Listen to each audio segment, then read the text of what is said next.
As always, I am unfortunately Takahata 101, joined as always by DM extraordinaire Monty Glue. Monty, where can they find you, and what's going on?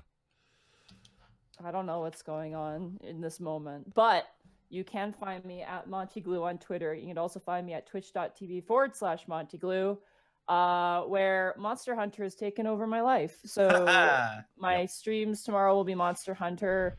Sunday will probably also be Monster Hunter. You gonna be brushing your teeth with Monster Hunter? Yeah, for that flashy Nergigante smile. So yeah, you can catch me doing that. It was a lot of fun. We did last week. It was just 4 people, just to keep it kind of condensed. But now that we've kind of experienced a lot, we're gonna open up a bit more. And also potential upcoming thing. A friend of mine bought a P.O. box, so I might be organizing opening up a small P.O. box. Oh God, no, don't! Oh, it's all over for you every time. Every time it becomes complete anarchy. Be ready. I'm only doing it for a year. We only have it for a year, so the best friends play didn't even last a year. They lasted 6 months. Yeah, TFS lasted 2 months, and I warned them. I was like an old man with a cane, and just going, "You'll be sorry." There's going to be limitations and rules. I have to set it up, but like I said, it's just kind of in the thought phase, like the thought phase at the moment. So just be aware. But yeah, beyond that, we just had the Unexpectables today and next week, and yeah. Wait, hold on. Was that? Did I just hear the wonderful dulcet voice of Gaijin Goomba? Yeah, but we also have a hype train incoming. Oh, well, I forgot to turn that off, so let's just ignore that. Nice. What the hell is that? Why do you hate the hype train? I worry that it's a little bit. It's a little encouraging of giving, and if people financially aren't okay, it's a little bit of peer pressure. It's kind of like a peer pressure that's built into the system that I don't necessarily know if I like 100%. John Twitch is gamifying peer pressure. Yeah. John Twitch's game is a scary game, and I'm wondering if we should wait to see what all the ramifications of breaking the rules are on that one. Holy shit! Twitch ambassador Takahata 101. Oh shit! No! You can't do that to me. No one clip that and send it to their headquarters. Damn it! I'm gonna tell Adam on you, Kurt. Our Twitch I don't know. I don't know. Goomba, where can they find you? Sending this one to Limes and done. Where can you can't do that. I peer pressured her into playing Dead Space 3 with me. That's different. I worked for it. So you're saying you're a hypocrite then? Yes. So you hype trained her. Indeed, I never said I wasn't. Alrighty. So you can find me at twitch.tv/GaijinGoomba holding a plate of pizza rolls that mysteriously appeared in my hand. Saturday and Sunday, again, just like Monty, it's going to be Monster Hunter Central. I'm pretty far in. I've got almost all the armor that I want, but it's going to be open for everyone. Mondays, Mecha Mondays, I'm probably going to be trying to do an old school like JRPG mech game because that shit's hype. And then Tuesday, Taiko Tuesday. Still fun, still good. Still only getting 1 miss on songs with 500 plus hits, and I'm going crazy. So, yeah, that's me. Awesome. Zito! Hi! You can find me over at twitch.tv/Zito, where I have been making homebrew stuff, made a Patreon, but don't worry about that because one of my bigger projects and I'm most proud of this one. This one took me like 3 months to get done, but hey, have you ever wanted to play in 5e as snakes more than just Yanti? Like not 2 legs. You gotta get that 1 leg, the one that's like 5 feet long. Well, check out the Serpent Scrolls, because I thought that too, and now you too get to play as snake people. And even for the folks who like Monster Girls, there might be a Lemia in there somewhere. You might like that. You play as elves. So does that mean that my 1 leg has a ribcage? Don't say. Yep. Nice. I'm going to go ahead and pimp that out real quick. As for streams, you will not be able to find me for the most of this week, because I will be going to PAX South tomorrow. So if you find a guy in the Meatball Man shirt, it's me. Oh my god, you got that? I got that the last day before it sold out. God damn it. I got a shirt that's just evil, like Sith, Kermit the Frog. And And it's also it's like, oh shit, it's that boy on the unicycle shirt, and I got it for you, Zito, and I never gave it to you. Oh, wow. I feel like you should have that shirt because it's for you. You know that one scene? You know that one scene in Close Encounters of the Third Kind? I would film that scene with you making that shirt, and then the family's all concerned, and they're watching the Muppets and like, sweetie, we're really concerned. This means something. He yells. this is something. But yeah, Oh Bosco God. is also here, putting up with all this. Bosco, where can they find you? Hey guys, you can find me at Ed Bosco VA on both Instagram and Twitter, and then right here on twitch.tv/just my name, Edward Bosco. Oh, that was exciting. Connor. Connor. That's me. How are you? Yeah.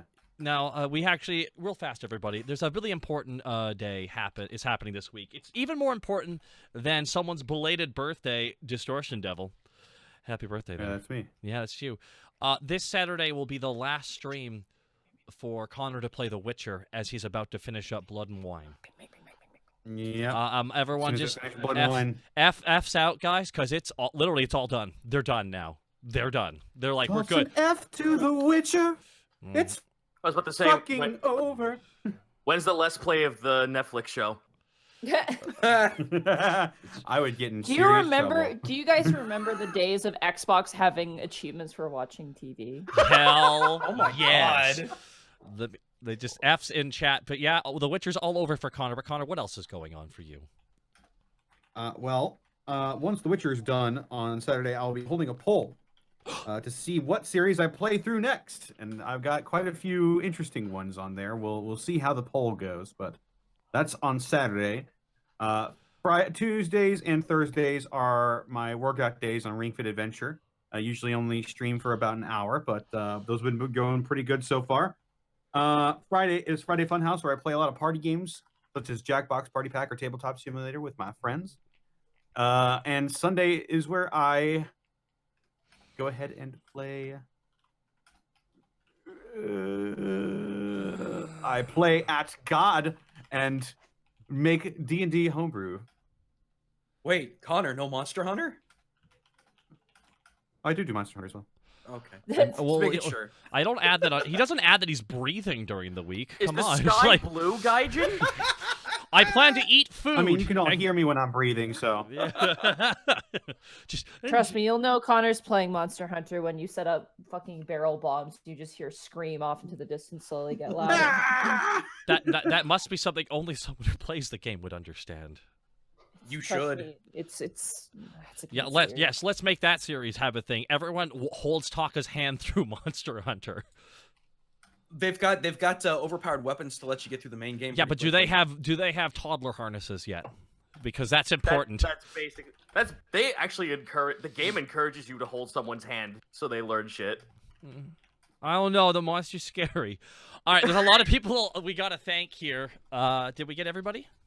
Yeah. Oh, yeah, me too. MNW's tomorrow. And hopefully I'll be back to doing streams here soon in the future. But yeah, a lot of people I got to thank. 1.5 million subs. We're at level 4 of the hype train, by the way, everybody. Good God. Level 5's the max cap, but it can still keep going. Oh, my Lord. Well, I got to thank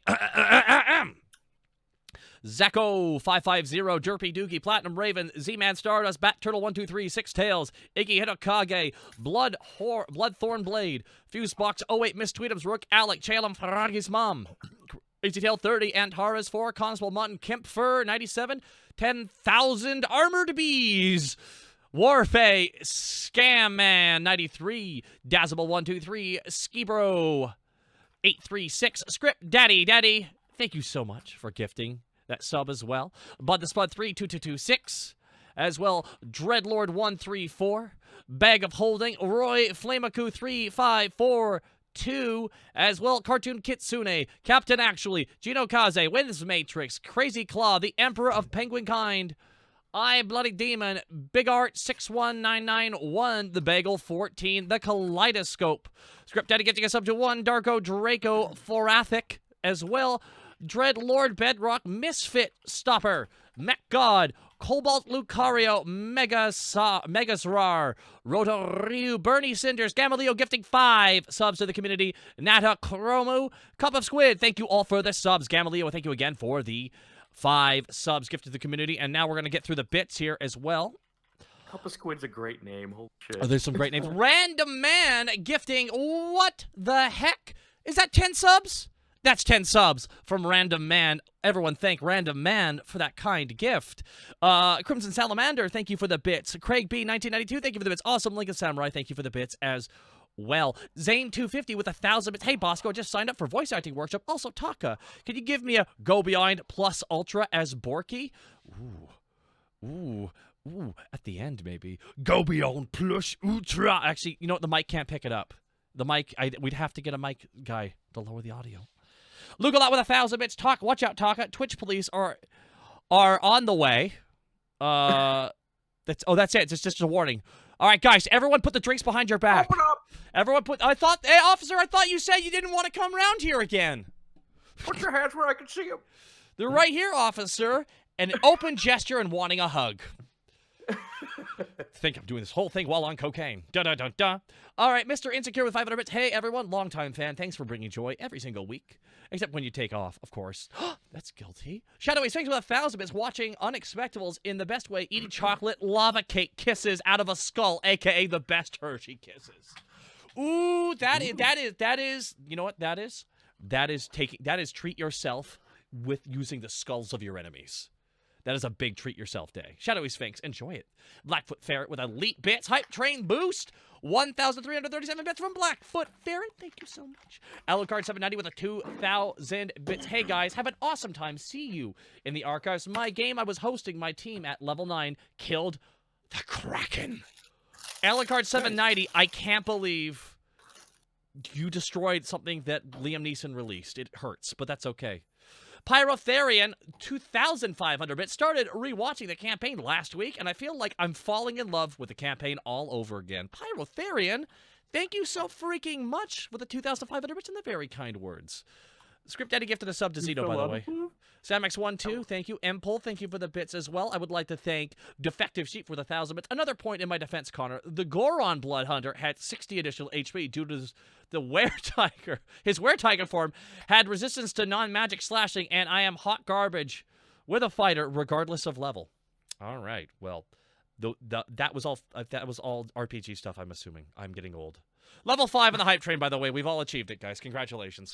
Yep. Hooray. And now it goes even further beyond. Check out that number rise. Oh my. Well, only a minute and 20 seconds you got left, so there we go.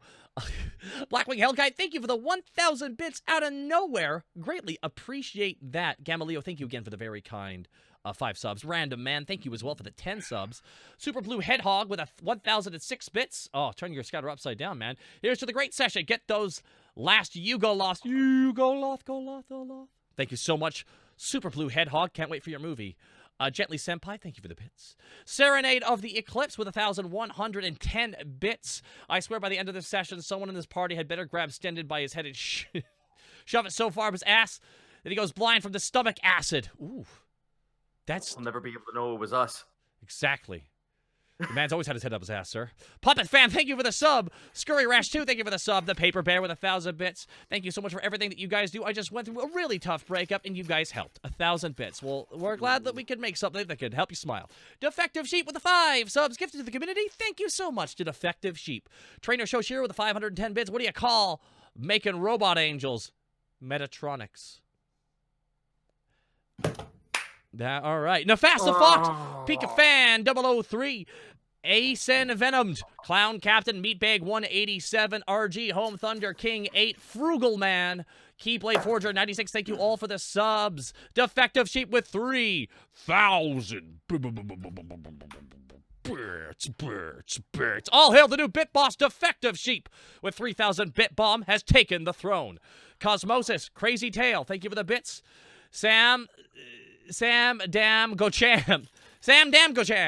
Thank you for the sub as well. Demon Chicken of Doom with 1,000 bits. I just watched this episode 2, and this is the first time live. Y'all are amazing, and here's to the show. Well, thank you, Demon Chicken of Doom. 5 minutes of school, Jay. Thank you so much as well. Almost done here. Zito of the love. I love the stuff you made on DM's Guild, especially the great cold one. Ooh.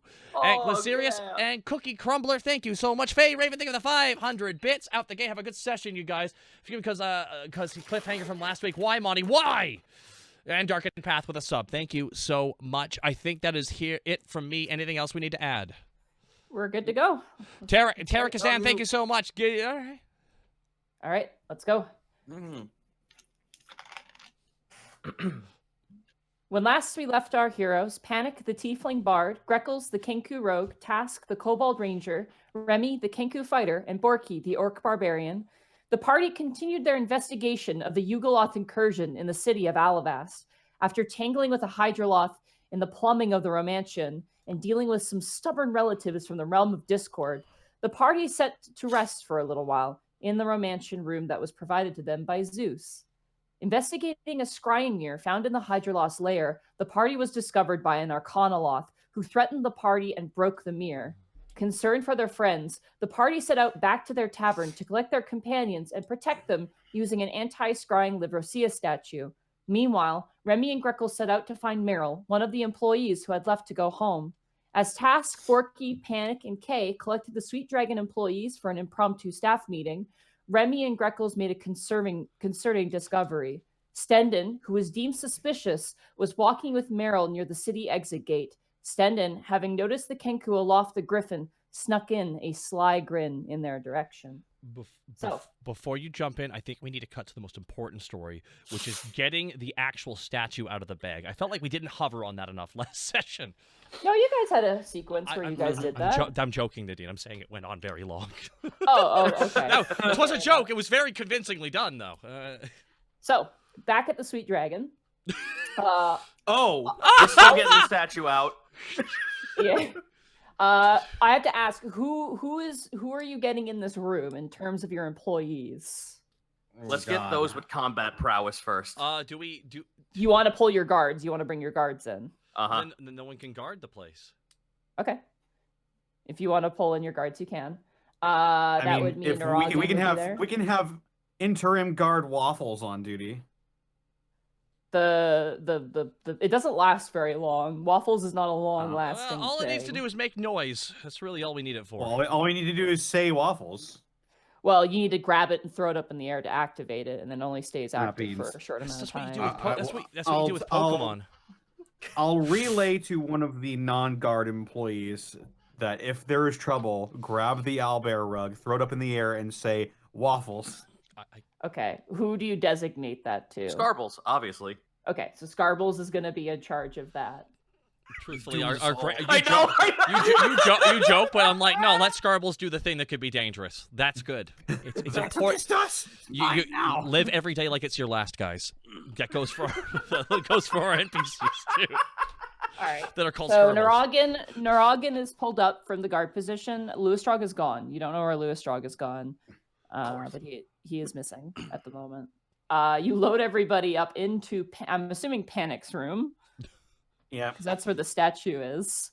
And people are kind of like talking amongst themselves. Pitch is there, by the way. He shows up too. But by the way, just for me personally, Connor, can you say everyone get in here with your Panic Room tongue voice? Everyone into the Panic Room. That's better. God. All right. So people begin to load in, and like there's a lot of confusion amongst your employees. Specifically, Vel is very tired because she just finished her shift and she was ready to go to bed, and she's just like looks kind of grumpy at the moment that she's been pulled from her position, not being able to rest. They load into your room. Skinny and Fluffy sit on the foot of your bed. Panic. Pitch leans up against one of your dressers. Iggy is there too. He's kind of running a finger across the dust and kind of smelling it and like kind of assessing the room, the current structural integrity of the room. And like you can see the diagrams being written in his little lizard brain. And you see all the new employees: Opal, Old Teapot, Ophalos, and Ty Borpington is there as well, also kind of tired. And Kay kind of turns to you and goes, "Is this everyone?" I mean, I feel like if anyone can't fit in, we can take ladders from outside and we can open up the window and they can lean on that. Just so you have a visual representation, I did make a map of this. Just so you know how many people are in this fucking... Let's do it. Let's see it. Everyone, get in here. So Everyone, get in here. It's not terrible. It's not that bad. So most people are kind of like doing the employee thing where they lean up against the wall or kind of like make a circle around. Monty, frankly, I'm shocked that that Fluffy is not a large-size category creature. I was assuming that. Also, why the hell does Panic have a 15-foot bed? Because sometimes don't tell an artist how to perform his art. You know, I like the room, and it's perfect for multiple people. And just, you know, Gaijin, fuck let us not talk about this. Gaijin, I worked on this map till 7 in the morning. I don't give a shit. Started up an artist, my dude. You're fucked now. You are fucked now. I can't believe gonna kill Greggles. You know, are there any kind of flying frogs that eat birds? Is that a thing in the game at all? Could there have been one secretly kept in someone's attic and it just burst out because it's just has a hankering for some blue? I was up till 7 a.m. listening to speedcore to keep me awake. Monty, it's okay. Monty, it's okay. I have an answer for him that can fix this. It's a king size. Yeah, exactly. There we go. You guys do own the place, so you get nice beds. The only person who probably has a bigger bed is Willow. Alrighty. So as people kind of load in here, Kiwi kind of enters, goes, "Is there going to be food?" Of course. I mean, answer the man. Ty looks at you. Yeah, is there going to be food? I want food. Mr. Borpington will serve food, Mr. Borpington. Okay. What? I just hung up my apron for the night. This is very important. We will not raid. take long. We'll raid the cold room. As you guys are, we won't be here long. As you guys are sitting there, you hear someone other way go, "Boo, you suck." Who said that? Perception check. Roll a perception check to see. Here I go. I don't know which situation is more volatile. Me and Remy's with this. 20. Well, you got 20. You look amongst your employees, and everyone just kind of looks amongst themselves, confused. They don't really know. Can Borky hear who said we suck? Who said task sucks? I'm gonna find out who said task. As much as we're japing on this, that's actually kind of really important to make sure the scrying thing is working. Okay. I will now. Is this? We did turn it on last time, correct? Yeah, you guys turned it on. I shall now perceive. Yeah, we did. I did detect magic to make sure its radius was out. And 7. It was obviously. It was obviously task. It was obviously task. So. Task through his voice. Good idea. Whoever did it was very good at like not having you hear the rest. Like basically just point them out if that were the case. Mm-hmm. What? Kiwi's like looking through papers that are on the floor of Panic. You have some songs that you've written just kind of like scattered on the floor, and he's just kind of like thumbing through them, looking at them. Oh, so yeah, those are works in progress. All right. Anyway, Panic, take it away, please. So,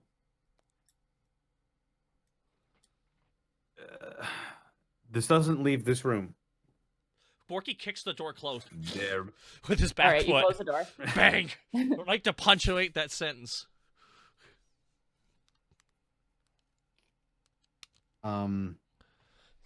As you all may or may not have heard, we have accepted a task from the city recently to discover a Yugoloth problem. I don't know how many of you know what the Yugoloth is. It is some sort of infernal, devilish, demonic type being, somewhere in between.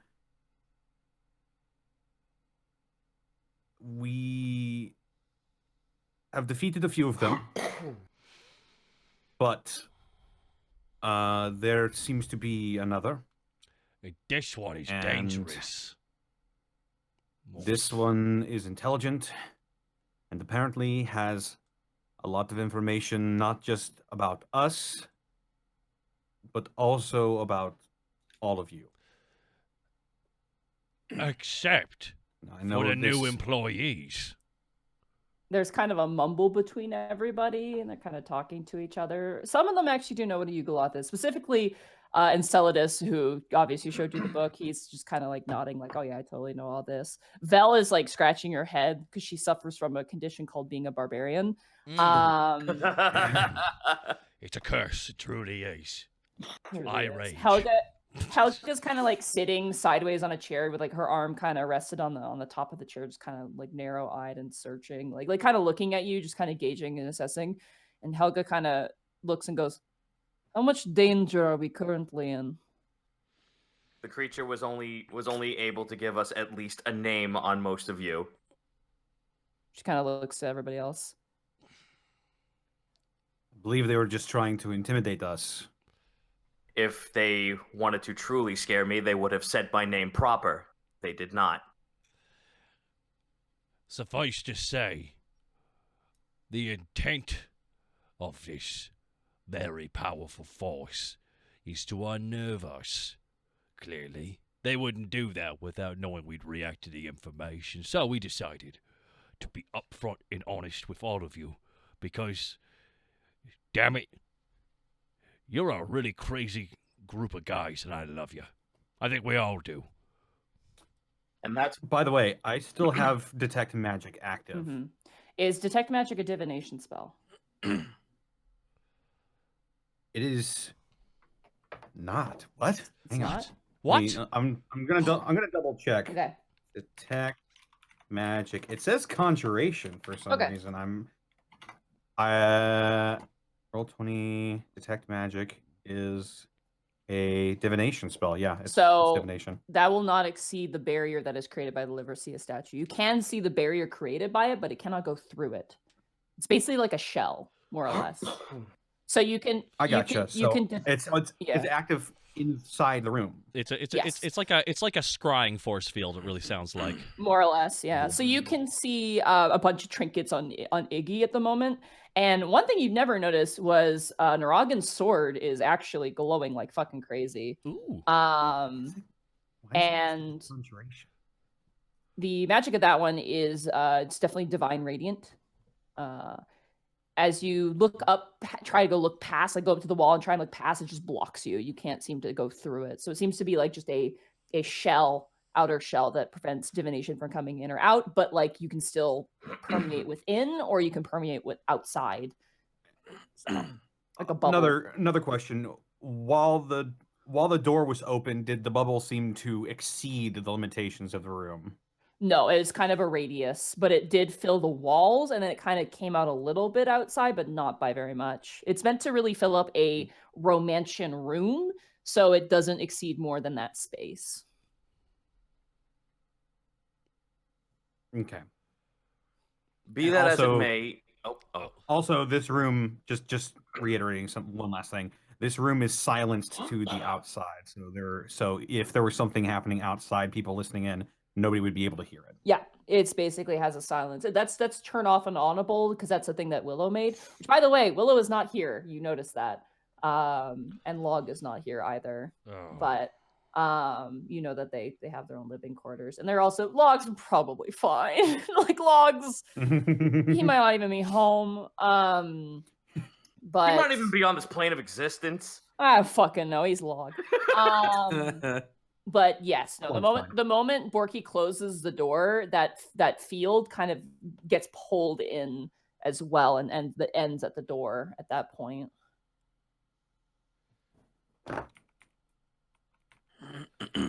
With what the Yugoloth does know on most of you, we want to extend our apologies for having the lot of you being put into this situation.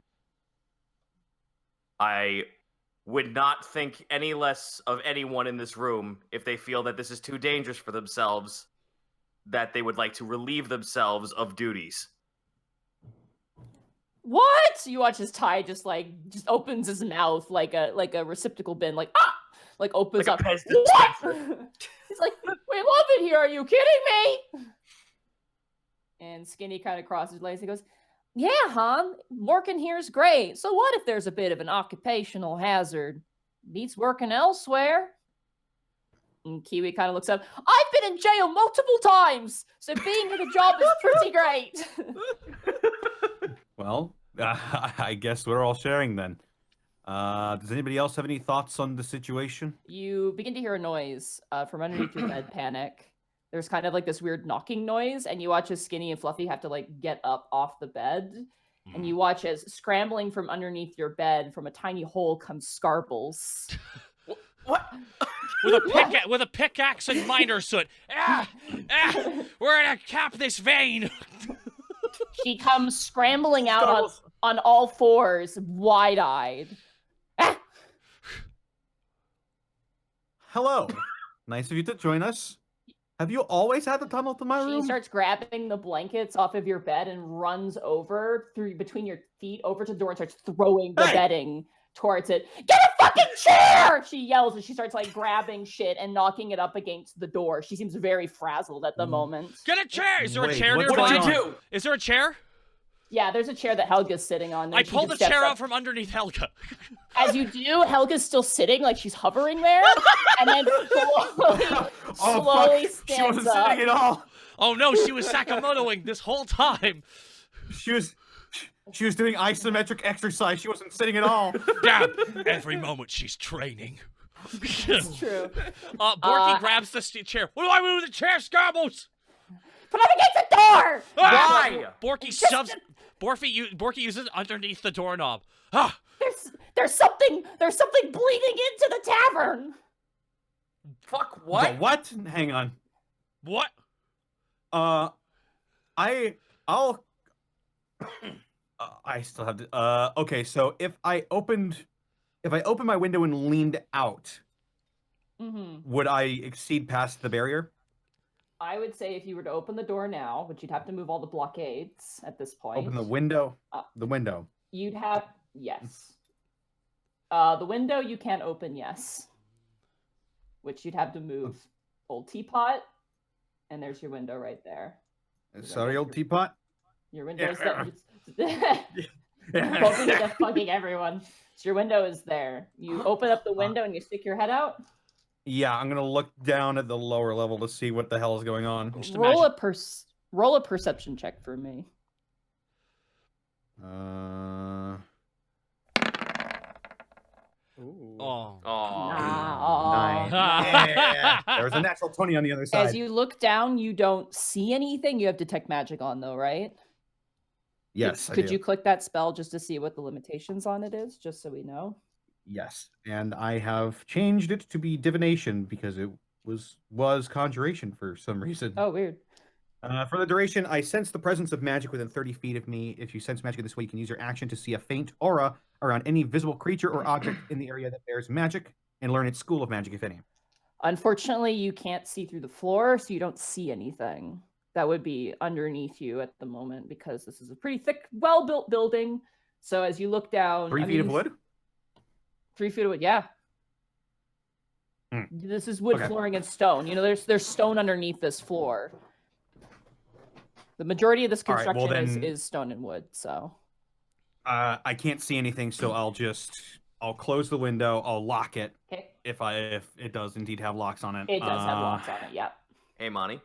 All right, I didn't see anything. I have Squirmy. Can I go under the bed and peek through the hole that Scarbles came out of to see if I could find anything? Sure, absolutely. I will say for this, you will still have to make a dex check because it is a Scarbles hole, which are not very well constructed for you in mind. They are definitely Scarbles made and Scarbles intended. Okay. So I will say with advantage, just do a straight dex check for me. Okay, everybody don't panic. Everyone don't panic. You can't escape this room. Only person allowed to panic is Panic.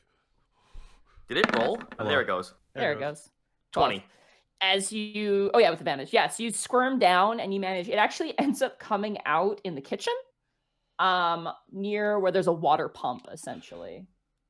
And as you go in, you see the door to the kitchen is closed and locked.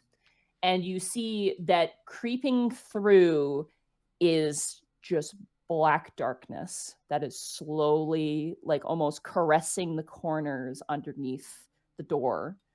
And as you kind of sit there and you look, you watch as it almost like being pulled, like ink being swept by a broom. It disappears and begins to shift. Like it's going up the stairs? It's going up the stairs.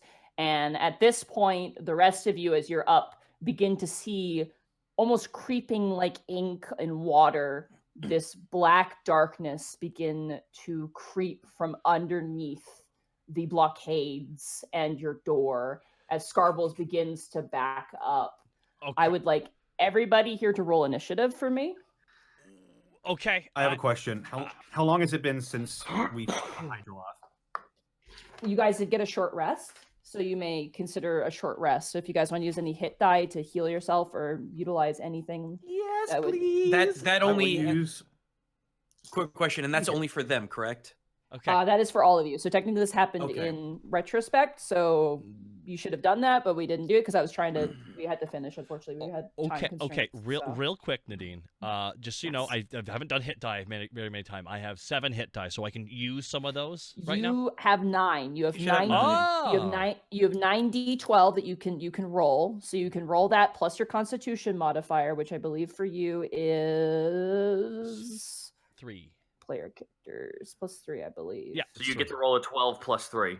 So you roll d12 plus 3. 2d12 plus 3. Thank you very much. Or no, just 1d12 plus 3. Okay.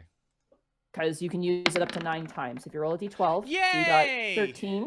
I'll take that. So that's 1. So you've used 1 hit die. Okay, and I'll lower that down by 1. Oh, gross. Only 3 HP. Perfect. That's fine. You have 9 though that you can use in total. Yeah. So if you want to use more than 1, you can. But you That's fair. Let me try one more. I got enough there. Right. You know what? Yeah, I'll just use one more. Same for Greckles and same for Remy. You guys also were resting, so you guys may also use hit die. I'm at 64 out of 67, so I'm max. I'm actually going to use 5. So 5d8. Sorry, it's been a while since we've done this. I know. Short rests. 18. Oh. Real quick to everybody, if you hear any, you're not hearing Gregor snore, are you? No. Thank you. No. I love my new microphone so much because it sounds like a car. It sounds like a motorcycle. It's cute. It's cute as shit. No. Excellent. Question, Monty. Do we have to roll them all at once, or can we see what we get and then roll another one? You roll 1, and then you see how much you get, and you roll another one. You have to roll all at once. Oh, you do have to roll all of them at once? No, you don't have to. You can just roll don't one have to. at a Okay, time. I'm just gonna see what I get.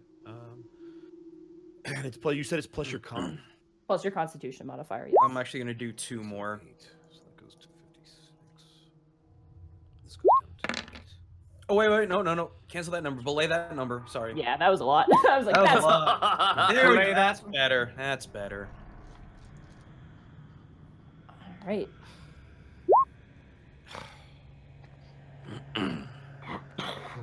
Oh, the spooks. Are you kidding me? Oh, man. You have more than 1. Yeah, Oh you wow, have your Bosco! Oh. You have your con. Plus your Constitution modifier. That's 2 nat. That's oof. Get them out of the way now. Get them out of the way now. Get them out of the way now. This is because I rolled like 4 nat 20s last night. Yeah. I'm paying for it. All right. Do you feel? To be fair, it's 1 on 12, so I think you guys might be fine. Well, let's. This isn't an enemy. This is an event. It's much different. Oh, it's okay. I think we all. I think everyone in this room. We don't even need to role play because I think we're all thinking the exact same thing. It's just a matter of how hilarious it's going to look when it's happening. All right. So I'd still need everybody at the Sweet Dragon to roll initiative for me. I believe I unless I'm stupid. No. Let's take the 19. Okay. 19 for Borky. Ah, beans. 10. 10. I have such good initiative, but I roll so fucking low. I'm just imagining, you know that one horror manga with the people going into the holes because it's like Oh yeah. So I'm just imagining Scarbles. These are all mine. Pushing my Wait for me. That was a wild fucking comic book. Junji Ito. Oh yes. I have his cat book, and it's really cute. His cat book's great. It's just it's so It is good. cool to see all his stuff getting re-released on hardback, and like it's really cool. I'm super happy that he actually takes the time to do stuff more than just horror, and he actually does comedy pretty okay. He does comedy great. I think it's really interesting to see how he breaks down, because expectations are always different with each of his did anyone watch Yamishi? Oh, are we waiting for anybody right now, or Yeah, we're waiting. I'm waiting for initiative count here. So are you just rolling everybody? I write K. I keep thinking K is a player. I'm an idiot. So that's gonna be Borky. It's not a player. It's K. It's Borky, Panic, and then Task. Let's just put down the numbers 19, 11. Okay, got a really sad amount, but that's fine. Sad. She's reactionary anyway. Yeah. What, Scarble? She's nothing but reaction. And then NPCs are all going to have the same roll, which is actually super not that bad. That's actually going to pick them. Not below half. That's good to know. Now, whatever this is. Oh, it's just Satan. No problem. It's Liquid Satan. It's Liquid Satan. Pesky angels. Just Cass, rough. what's your dexterity modifier? Ooh. What's your dexterity modifier, Task? 5. +5. Can you roll a d20 for me real fast? I have a dex of 20. Oh, jeez. Oh, 1d20? Yeah, just a roll d20 for me. Here I go. A nat 1. Wow. Get out of the Can way. can we roll again? Because I rolled a nat 1 too. Oh my god. Sick! 7. Yeah, sorry. Oof. Alrighty. So, as this darkness creeps into the room, Remy and Greckles, Oh yay. let's jump over to you guys. You guys are currently hidden on top of the roof, looking down at Stendon and Meryl at the moment. You ready, Remy? Yes, I have an idea. Roll initiative for me immediately, because you've sorry. been noticed. So I need you guys to roll initiative. Initiative? Yeah. Yeah. 17. This is your reaction time. Oh, he's gonna get real stupid Fucker. now. Wait, but we didn't. Okay. It's okay. It's okay. You're not in combo per se. By the end of the episode, you guys were spotted, so I have to consider time for this. Fair enough. This by the way, when you do this, Nadine, in a campaign, this is fun as hell. I know it's a faux pas, and not everyone should do this, but when you successfully do it like you are right now, this is really fun. This feels really cool. Haven't done it in a long, long time. I like the idea of two no, separate you're narratives. not. It's freaking fun. This one of my favorite things is where like heroes get separated and have to fight with unconventional teams. Welcome. Well, Like all that right. one So, boss in welcome, PS4. welcome to the Witcher of the Unexpectables. Right now, we are Syrian in the past. Oh no! Make sure to never tell anyone that. We would hate that. Quick, Borky, Alrighty. scream really loud. So, Remy and Greckles, as you guys are on the roof, roll a perception check for me. Remy, with you don't have dark vision, so it's just a straight roll because it is dark Okay. now at this point. So for the both of you, 18. okay, Oh, sorry. you're at disadvantage, Gaijin, because Oh, unfortunately- come on. Okay. I'm sorry. You still got a 16. 16 is fine. Fine. 16 is That's fine. nice. Sleight of hand. Oh. No, you guys both notice it. You watch as Stendon kind of flexes their hand a little bit, and you kind of watch them turn down and talk to Meryl, basically saying, Meryl, are you busy right now? Could you come with me, please? And you watch him flex the hand, and Meryl has to make a wisdom saving I was throw. going to say, I God damn it. Son of What did a I tell you, bitch. Gaijin? Yeah. Yeah. That's a 4. That's a failure. Meryl's like, kind of shifts a little bit, and she goes, yeah, okay. That leads us to Borky. It is now your turn as you are in this room and the darkness, like tendrils creeping and clawing underneath the crack of the door, begin to peel into the room. Your employees now are all arcing back, nervous but prepared. What do you do? Borky just grabs the table to his right. Can I Okay. pick up the table and I want to throw it through Panic's window? You're gonna throw it through Panic's window. Yes. All right. There are 5 people in front of that window. Borky yells, "Move!" Including me. All right, so you're gonna grab the table and hold your action for everyone to move, and you'll throw it through the window. Yes, I'd like to I want to imagine that Helga had tea on the table, so as I take the teacup stays in position too, like her in the middle, just for comedy reasons. That's really fun to me. And Borky grabs it, picks up the he is the table, so. Borky, you grab and you pick up the table. Panic, he watches all your inkwells and quills slide off the table and shatter to the ground as Borky lifts up the table and positions himself to throw it Get through out of the the window. way! Yeet / Kobe! No. Oh, fuck! No. Fuck! And Borky holds it, and Borky holds his action. Because this is all happening. Freckles. Oh, no! It is now your turn. Watch So now as Meryl takes Stendon's hand. can I do? It's too dark to see what he slipped, isn't it?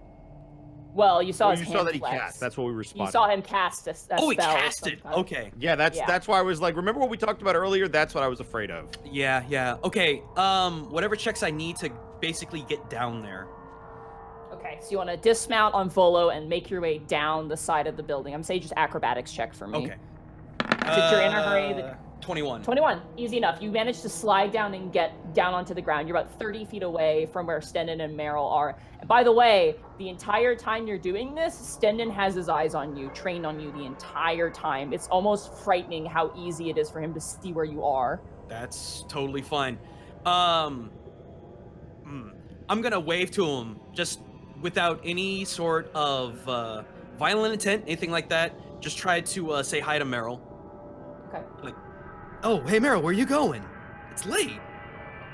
Oh, hi, Greckles. I was Hey. heading home, but Stendon needed me for something. You can see she's kind of struggling against the spell, but isn't really resisting it too much. Right.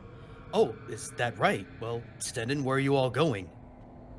You watch as Stendon's face kind of leans down and darkens. I'm assuming that takes your action to go down, and then...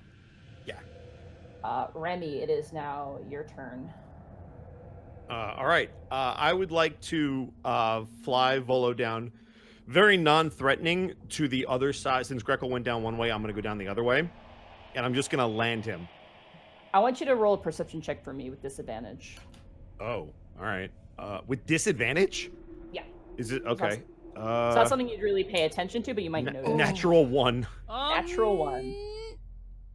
You land Volo on the ground. I'm assuming you said on the other side of Stendon? Correct. Like, not near him, but just, like, on the street.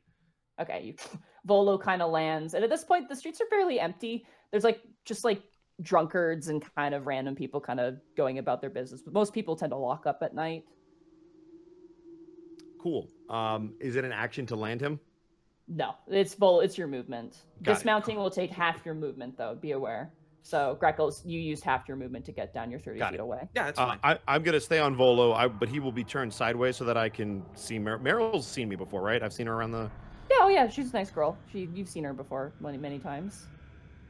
Oh, hello there, Meryl. Oh, hi, Remy.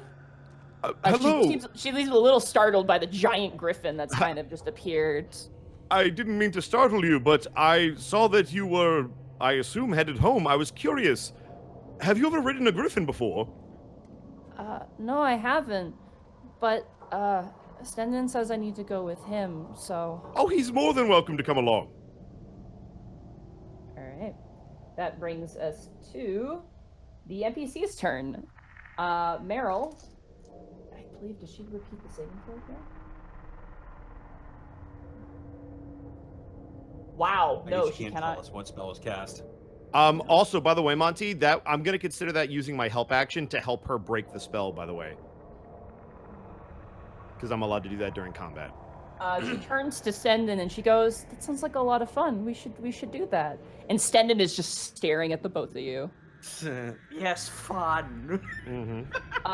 Meanwhile, upstairs, Scarble's skinny, Fluffy, who just full on torpedo, you pin your arms to your side and you just launch yourself. Yeah. That kid who just launches himself into the mini golf pond. And Fluffy does that onto your bed. Gibby's on the bed. Ty moves out of the way. But there's still Kay and Panic at the moment that are in the way of the window currently. That leads us to Panic. It is now your turn. Fuck. Okay.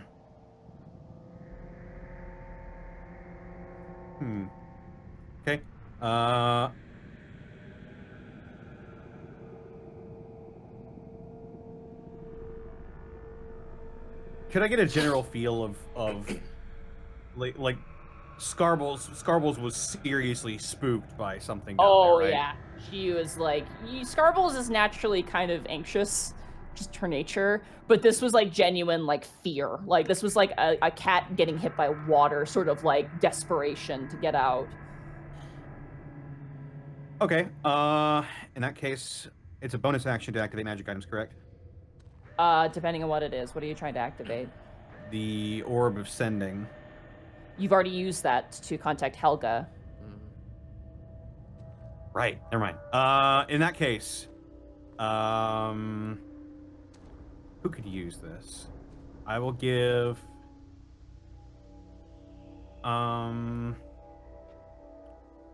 I will give Borky, Task, Kay, Vel, and oh gosh, I forget his name. Osfelos?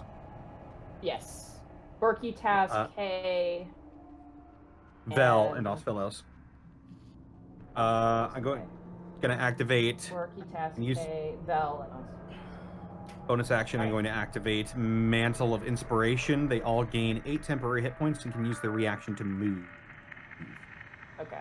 They're all going to gain 8 points. I am good where I am. Just noting down who's got the temporary hit points here. So I have a clear Did you give it to Kay?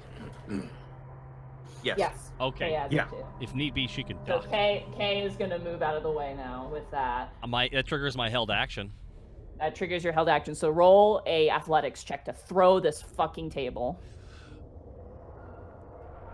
Borky's scared for his friends, so Borky is going to go into a simple rage to get advantage on this throw.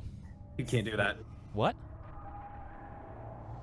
I I can't declare an action because I have a held action. You held your action. Yeah, you can't do that. Thank you very much for great. Thank you very much. I was wrong there. All right, Borky's Thank you, Connor. I almost forgot about that. Yeah, I forgot about that. Yeah. So you roll athletics check here to toss that fucking 24. table. Nice, easy enough. You throw the table. It shatters through, taking part of the window frame with it. As you hear the sound of the table crashing down below, like everyone kind of turns and looks at this point towards the opening in the side of the building now. Cold air is rushing in. Kay immediately kind of turns to like the more commoner, like not fightery types, and it's kind of like go, and kind of like gestures for them to leave. Is there anything else you'd like to do? Panic sort of winces as his desk goes through his window. That was my bonus action. We're destroying I don't know Panic's what's room. happening I'm here. so happy right now. This is. It's about to get destroyed even more potentially as Panic begins to play his guitar again. The arcane notes that are coming out of Catharsis begin to float to the different types of furniture in the room, and I cast Animate Objects. Yo, you have that spell? Do you have the material component for that spell? There are no material components. Is there no Vocal material and somatic. component? Oh wow, holy Vocal shit. and All somatic. right. Can you please click it so I have that? Yep. I'm thinking of Awaken. Awaken's really expensive. Yes, No, Awaken is Awaken's expensive. super I can get expensive. that one. I can get that one, but I do not have it right. What the hell is happening? Click it. Boom. Oh god. Okay, so objects come to life at my command. Choose up to 10 non-magical objects within range that are not being worn or carried. Medium targets count as 2 objects. Large targets count as 4 objects. Huge counts as 8. I can't animate any larger objects than huge. So I'm just going to be targeting like wooden furniture here. All right, so your desk is gone. You have the chair. You have the dresser. You have the bed. Mm-hmm. And you have your guitar stand.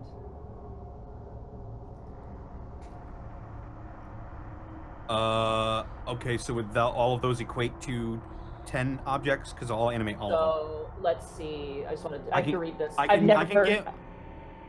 So you can have up to 10 non-magical objects. Huge targets count as 8. So I'm gonna say this, even though Gaijin was sassing me.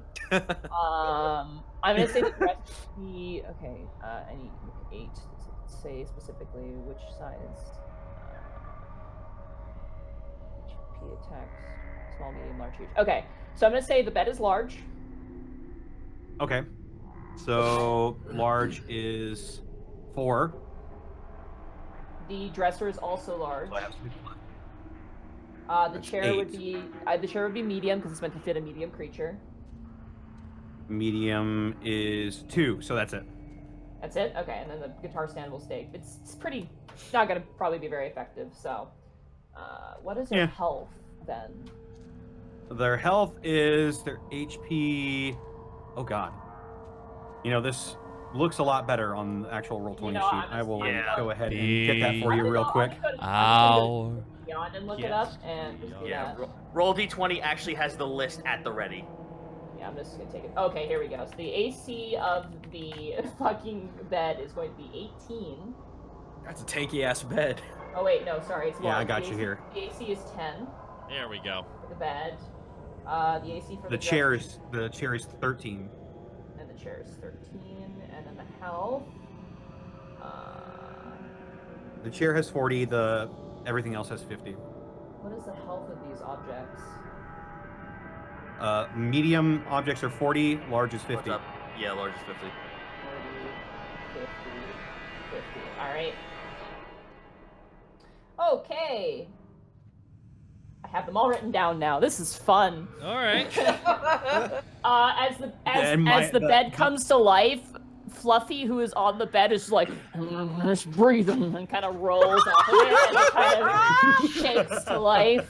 The chair that was blocking the door stands up, kind of springs up on all fours and kind of scuttles around like a spider. And Scarble's like, ah! Like Scarble's just like freaking out and climbs on top of Pitch. And Pitch is like, get off of me. And just kind of like trying to get Scarble's off of him. I say. I just noticed down, the Scarbles. down, it's the, me. the It's Scarbles me. icon. I just noticed what it looks like. The dresser behind Iggy begins to move, and Iggy's just like, as expected, and kind of steps a little bit. It's currently blocked by them, but it is there. I'm gonna find some token to use for this. Man, I'm just gonna have them on standby. I'm just gonna use. Oh god. There's only one way to defeat the darkness: a slightly more evil light. That is the Fantasia magic. With I just wanna the say, chair.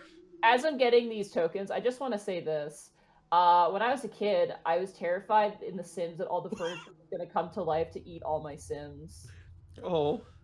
So. You were wrong. That's like that fucking, you that's like weren't that wrong to be episode- afraid.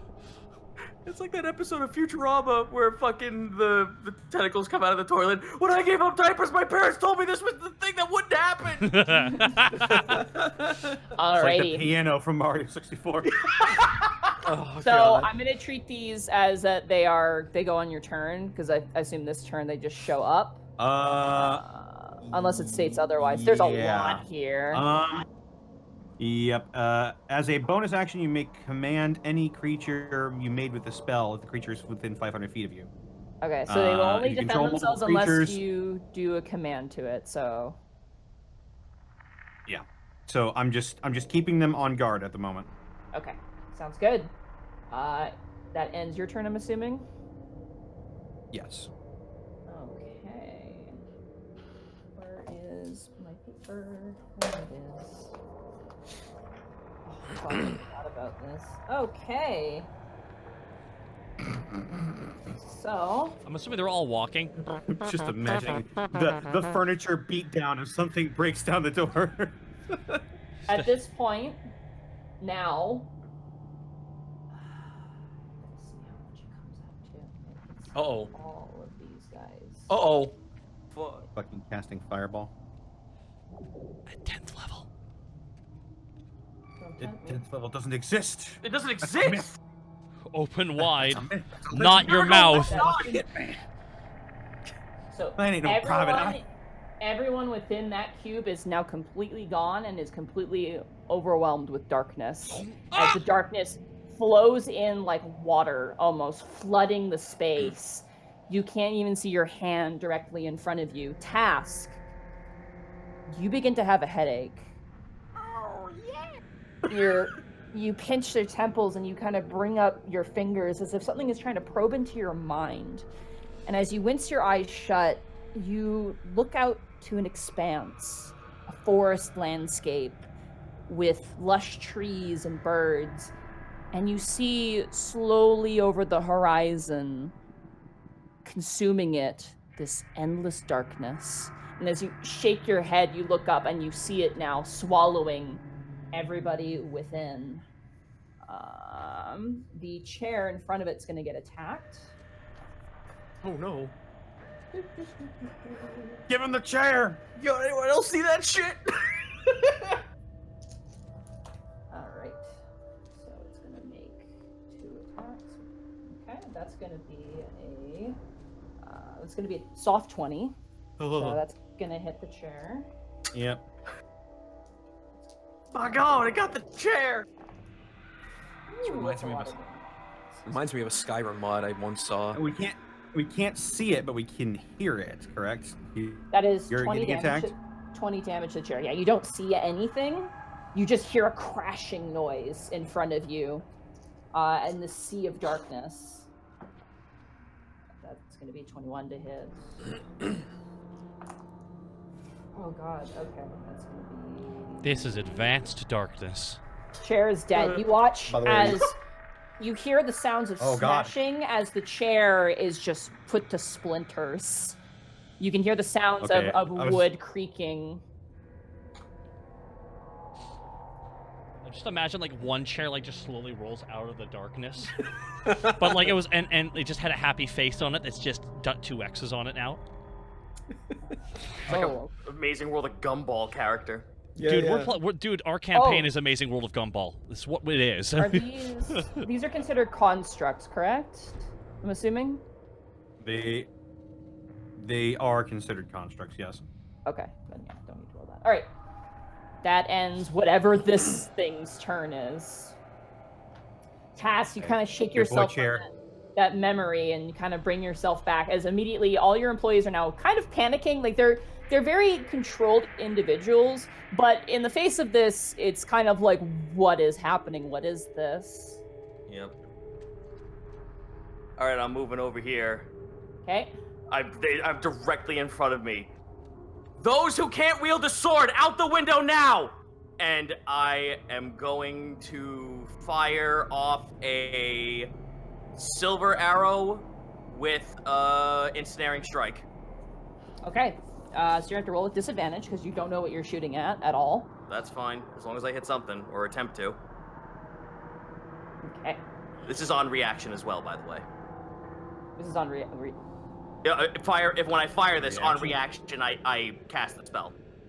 In case that does anything, like in case that was specific for you. Okay, yeah, go ahead. Okay. Bonus action to cast a spell. 17. Oh wait, that's a short sword. That's the short sword. I'm sorry, I clicked one below it. Yeah, I rolled the bow. Bit more important. 16. Unfortunately misses. You go to fire and it just disappears. You have no idea whether it hit. You don't hear anything. You don't see anything. But the arrow's gone and you're just like, fuck. Fuck it, I'm shooting again. I don't give a shit. Right? Roll to shoot again. It's all I got right now, so here I go. 17. Misses, unfortunately, as well. As you shoot to fire, it disappears as well. You hear a voice kind of creep into your mind. Like me? It's been some time since you tore us back. But you don't remember, do you? The voice permeates in your brain, but you shake it off. Does that end your turn there? Do I recognize the voice? Roll an intelligence check? God damn it, stop rolling low! 7. Not a clue at all.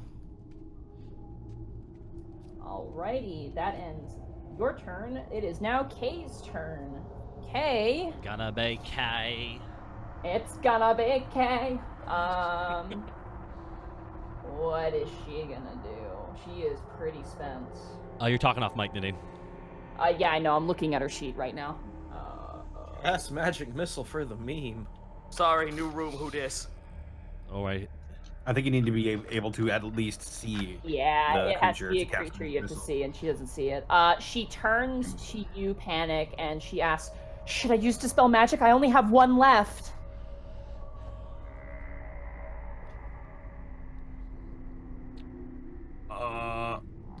Do you have any counter spells left?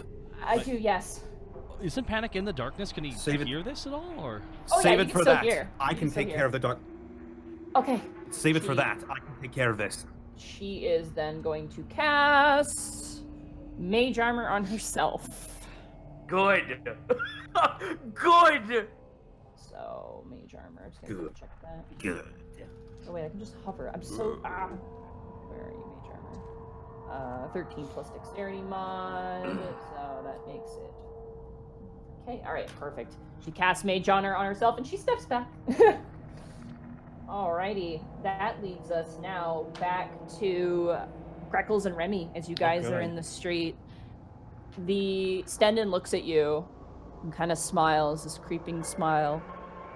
And he turns and he goes, "As fun as that would be, I'm afraid that me and Meryl have some business to conduct. Thank you so much for the offer. Once again, it's very nice working with you." And you watch as he grabs Meryl and casts Dimension Door. Oh, Fuck. And disappears. With Meryl in tow. Well, she's dead. Oof. And what you guys didn't she goes- notice... Sorry, go ahead. I was just commenting. She's charmed too, so she has to. Yeah, Yeah. she's not resisting. As you guys kind of stand there immediately, it's kind of jolted. It's so fast that it happens. He just grabs her and he's gone. Greckles, you feel something hit your head lightly and kind of fall to your feet. Just like that falls to the ground. Can I step back from it before looking to it? As you step back, you see a tarot card on the ground. Mage hand it up without touching it to see what it is. It is the Mouth of the Beast card, indicating bad luck. It is the card that Meryl got when she was at the fortune tellers. God, that was so long ago. Yep. Oh my lord, that was a Alrighty. long time ago. Oh shit. As you guys kind of stand there stunned, you begin to hear a sound overhead of you. As you look up, you see two ravens, very disheveled looking with beady red eyes. And at first you're like, oh, birds. But then you realize there are no other birds than pigeons in this town. And you watch as their limbs begin to snap and move as you see these horrid demon-like bird beasts kind of grin down and stare towards you. Roll their initiative out. Oh no. Yeah, I was about to say, whose turn is it at this point? I assume it's the enemies. It's Stendon, so I'm just rolling their initiative. I'm just it was imagining like there's like just a simple like kind of like city skyline, and you just see this black silhouette of this bird slowly like it's like just very uncomfortably jittering, getting more and more bones. Oh, it's that fucking good. Great. It's that good like creepypasta Twitter like post you always find at 3 in the You morning. don't see the details. You just see the backlit shadow, so you just see the shape of everything. The silhouette, the negative space of the creature. Oh yeah. You know what's up. By the way, no tarot cards appeared in the realm of Discord, correct? Or anywhere? No. Right. Just seeing if I remember correctly. You're not sure if they can even do that in different realms, to be fair, so... Well, apparently they can pop out of midair. You watch now these two large bird-like creatures kind of leer down towards you and begin to cackle. And you hear them both say, each of your minds both say, "Well, we wouldn't mind a midnight ride." That brings us to Borky. You are in the darkness. Now, Currently. how discombobulating is this darkness? You can't see shit. You can't see anything in no, here. I'm guessing I heard the smashing of the Chair. of the chair. Yes. Okay, Borky is gonna pull out Ronfault, kind of carry it like in kendo style, and just back up and ready in action. Okay. As you hold the sword, usually Ronfault emits like a small light. The light is like almost like piranhas to a body is being chewed up by this darkness. Oh wow! So Borky, You don't even see. You see Ronfault for like. You see Ronfault for like half a second, and then immediately it's like completely covered. Borky just says, Borky says, "The darkness is covering Ronfault's light." As Borky backs out, with a ready to action if anyone attacks him or anybody around him. Okay, you want to attack. All right. Yeah, so Borky just backs up. Okay. Get through the window! Borky just yells at everyone, "Get through the damn window!" This Borky. Greckles. Yes. You turn up and you see on either side, flanking about 60 feet above you, these two kind of very gaunt-looking bird creatures currently staring down at you, kind of cackling to themselves. More is going on here. There are layers to this, and I'm loving it.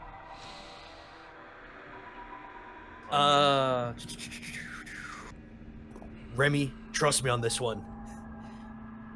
Gokuryu Jutsu! And just gonna drop into invisibility. All right, on yourself? Yes.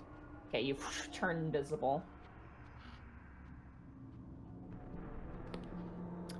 Not much else I can do. At this they're point, up in the. I'm gonna grab. They're up. They're sitting. They're on top of the. I'm actually invisibly going to get behind Remy, so do a back-to-back thing. All right, you're back to back with Remy and Volo. So I'm on Volo, so you're on Volo with me. I don't want this one. I'm trying to find. Sorry. Oh, you're on? I thought you got off. I never got off, so you would be getting on. Okay, well, scratch that. I'll just Still get near me. You can get on if you want, at least so we're back to back. It's not like you can't throw your stars from Volo. Yeah, that's actually probably a good point. So I'll just hop on that. How good are you at hitting bullseyes from a fucking griffin shot? It takes you half your movement to mount, but you get on the back of Volo. You are still invisible though. Pat Remy on the back to let him know I'm on. Alrighty. That ends your turn, Grickles? Yep. That's all. Remy, it is now your turn. Cool. Seeing these things, I'm going to and now knowing that Greckles is on behind me, I'm gonna kick him twice. Kya! And I'm gonna use my entire move to dash. We're gonna take off and fly towards the high district. All right, you take off, and the two creatures kind of turn their crooked kind of necks, almost like Skeksis from the Dark Crystal, kind of turn and go as you kind of move throughout the air. And you watch as their baleful wings begin to lift up, and they are going to do the same. They're going to dash after you. No fight! Which means at least we have a little bit of space between them. Well, we'll see what their flight speed is compared to your Griffin. That's true. What is? So sad. I want to guess it's 80, but I'll double check. What is that sound? What are you doing?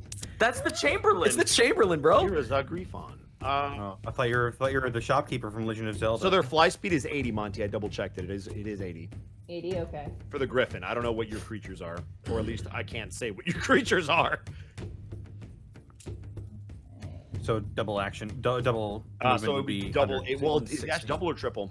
Double. So it'd be 160 feet total of movement. 160 feet. So that's gonna mean okay. They're about 40 feet away, chasing after you. Okay. And I assume we can get, like, the high district can't be far from where we are, right? Sorry? The high district, wherever, like, that can't be too far, because that's the direction we're darting in. Okay, yeah, you're heading towards the high district. Cool. And then can I speak? That's a free action, correct? Yeah, that is a free action. You can only really say a sentence, though. You can have a full conversation. Greckles, I have an idea, but keep them off our back. And then that'll be my turn. All right, the creatures are keeping pace with you, but notice that you're quite fast. Mm-hmm. And you begin to hear them kind of call out, like kind of, ah! And you begin to see more ravens flying in towards different directions towards you. There's about 2 more of them, and you watch as mid-flight, they're like twisting in the air and kind of losing some of their altitude and are transforming as well, getting closer to you. Great. That brings us to the NPCs. So, meanwhile, back at the Sweet Dragon, as this fight is occurring over the city, immediately, Skinny, just cat nimbleness, jumps out the window onto the roof. Excellent. Grabbing Fluffy's paw and dragging him out with him. Scarble's way faster in no time. She like kicks up the ground like a cat, like kicking up dirt, and just kind of runs out the window as well. Pitch stumbles onto the bed. The bed kind of knocks him off the bed because it's alive. He kind of and kind of stumbles outside as well. Falls out the window. Phelios will leave. The servants will leave. Kiwi like kind of looks at darkness, kind of looks at the frying pan, goes no, and just leaves. Kiwi jumps out the window like Ralph being thrown into the house. That leaves Helga, Narogin, and Vel. Helga's still drinking her tea. I'm not. You can't see Helga in the darkness. I don't think we want to.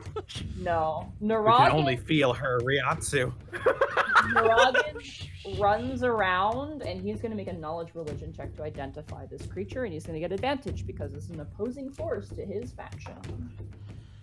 Man, not to take away from this, but looking at the fucking map, but there's Task on one side looking the other way, and then fucking Narogin looking the other way. It's like a crest, and it looks awesome. Looks pretty cool. Looks dope as shit. Narogin grabs their sword and pulls it out, and as Narogin pulls out their scimitar, it glows, a sort of moonlight, lunar kind of glow.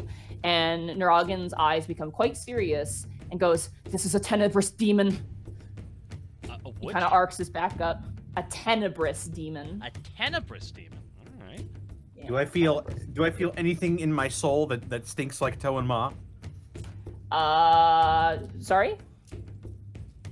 Because I'm semi joking, but I bathed in two different celestials of Illinois. That is true. Would yeah. You don't feel any different. Okay.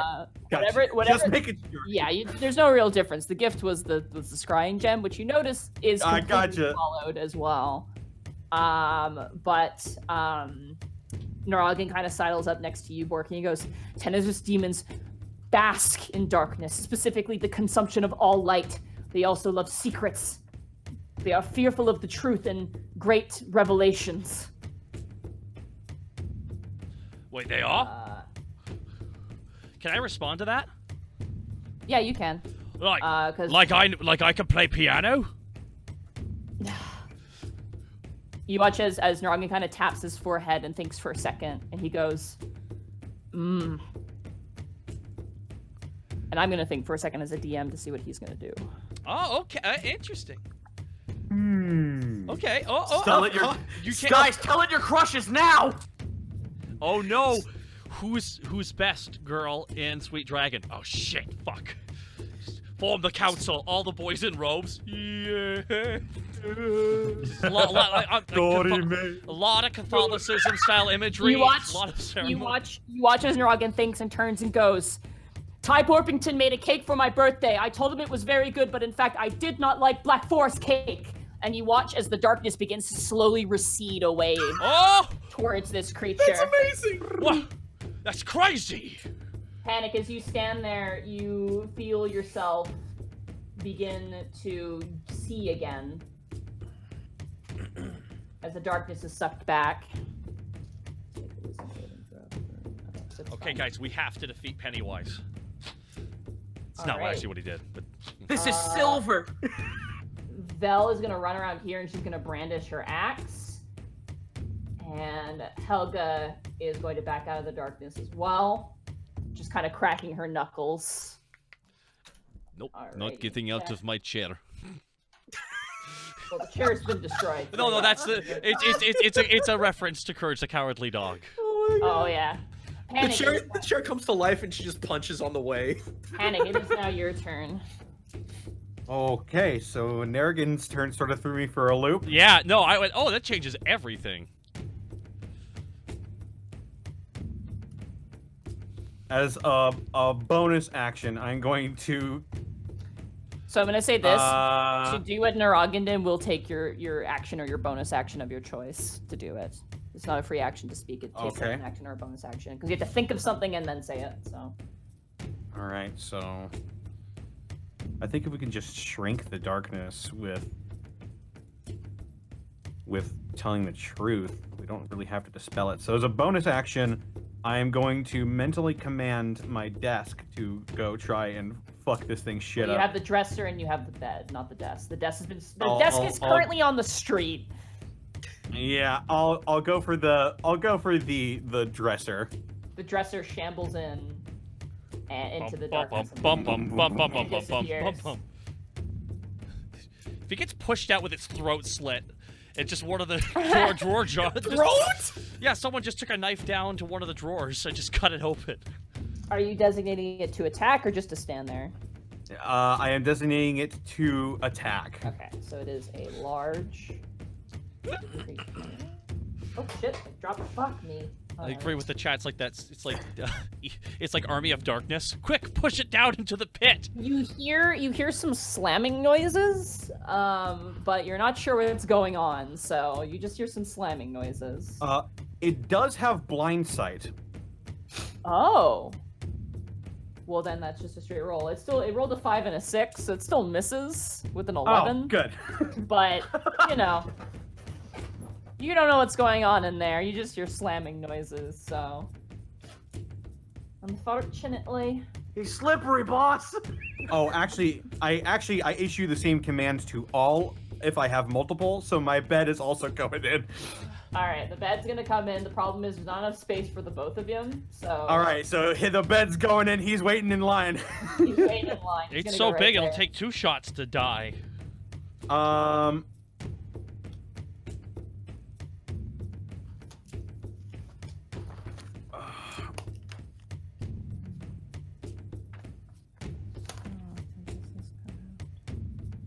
Okay, yeah. You used your bonus action. You still have your Yeah, I'm action. Oh man, I was trying to think of some truth to say to it. I'll give you 30 more seconds to think of something. And This then is we'll keep going. this is time. It's time for the Jeopardy music. It's mundane, so Panic is gonna say, I in the past have since it was revealed to me that Scarlet was adopted by Starlight, I have seriously considered getting with her to provide a father figure. Okay. I wish I could describe Borky's face to you right now. It's one of those things where, like, someone just got told something at the end, and now another scene's gonna happen, and they're just gonna make the same facial expression for the rest of the scene. And Panic's just staring forward with, like... Are you Wallace from Wallace and Gromit facing at Borky? The anime pale face with Borky right behind him, just Panic's anime pale face. The darkness recedes further You hear this stone grinding on Borky's head. Sounds like an ancient temple is opening up. You just completed the puzzle, Nathan Drake. Naragan, not seeing Borky's expression, turns to you, Panic goes, "Good, it's working!" Uh-huh.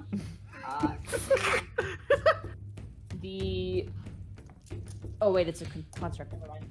All right. That is your... Borky next turn says, "I am going to kill Panic." The darkness recedes.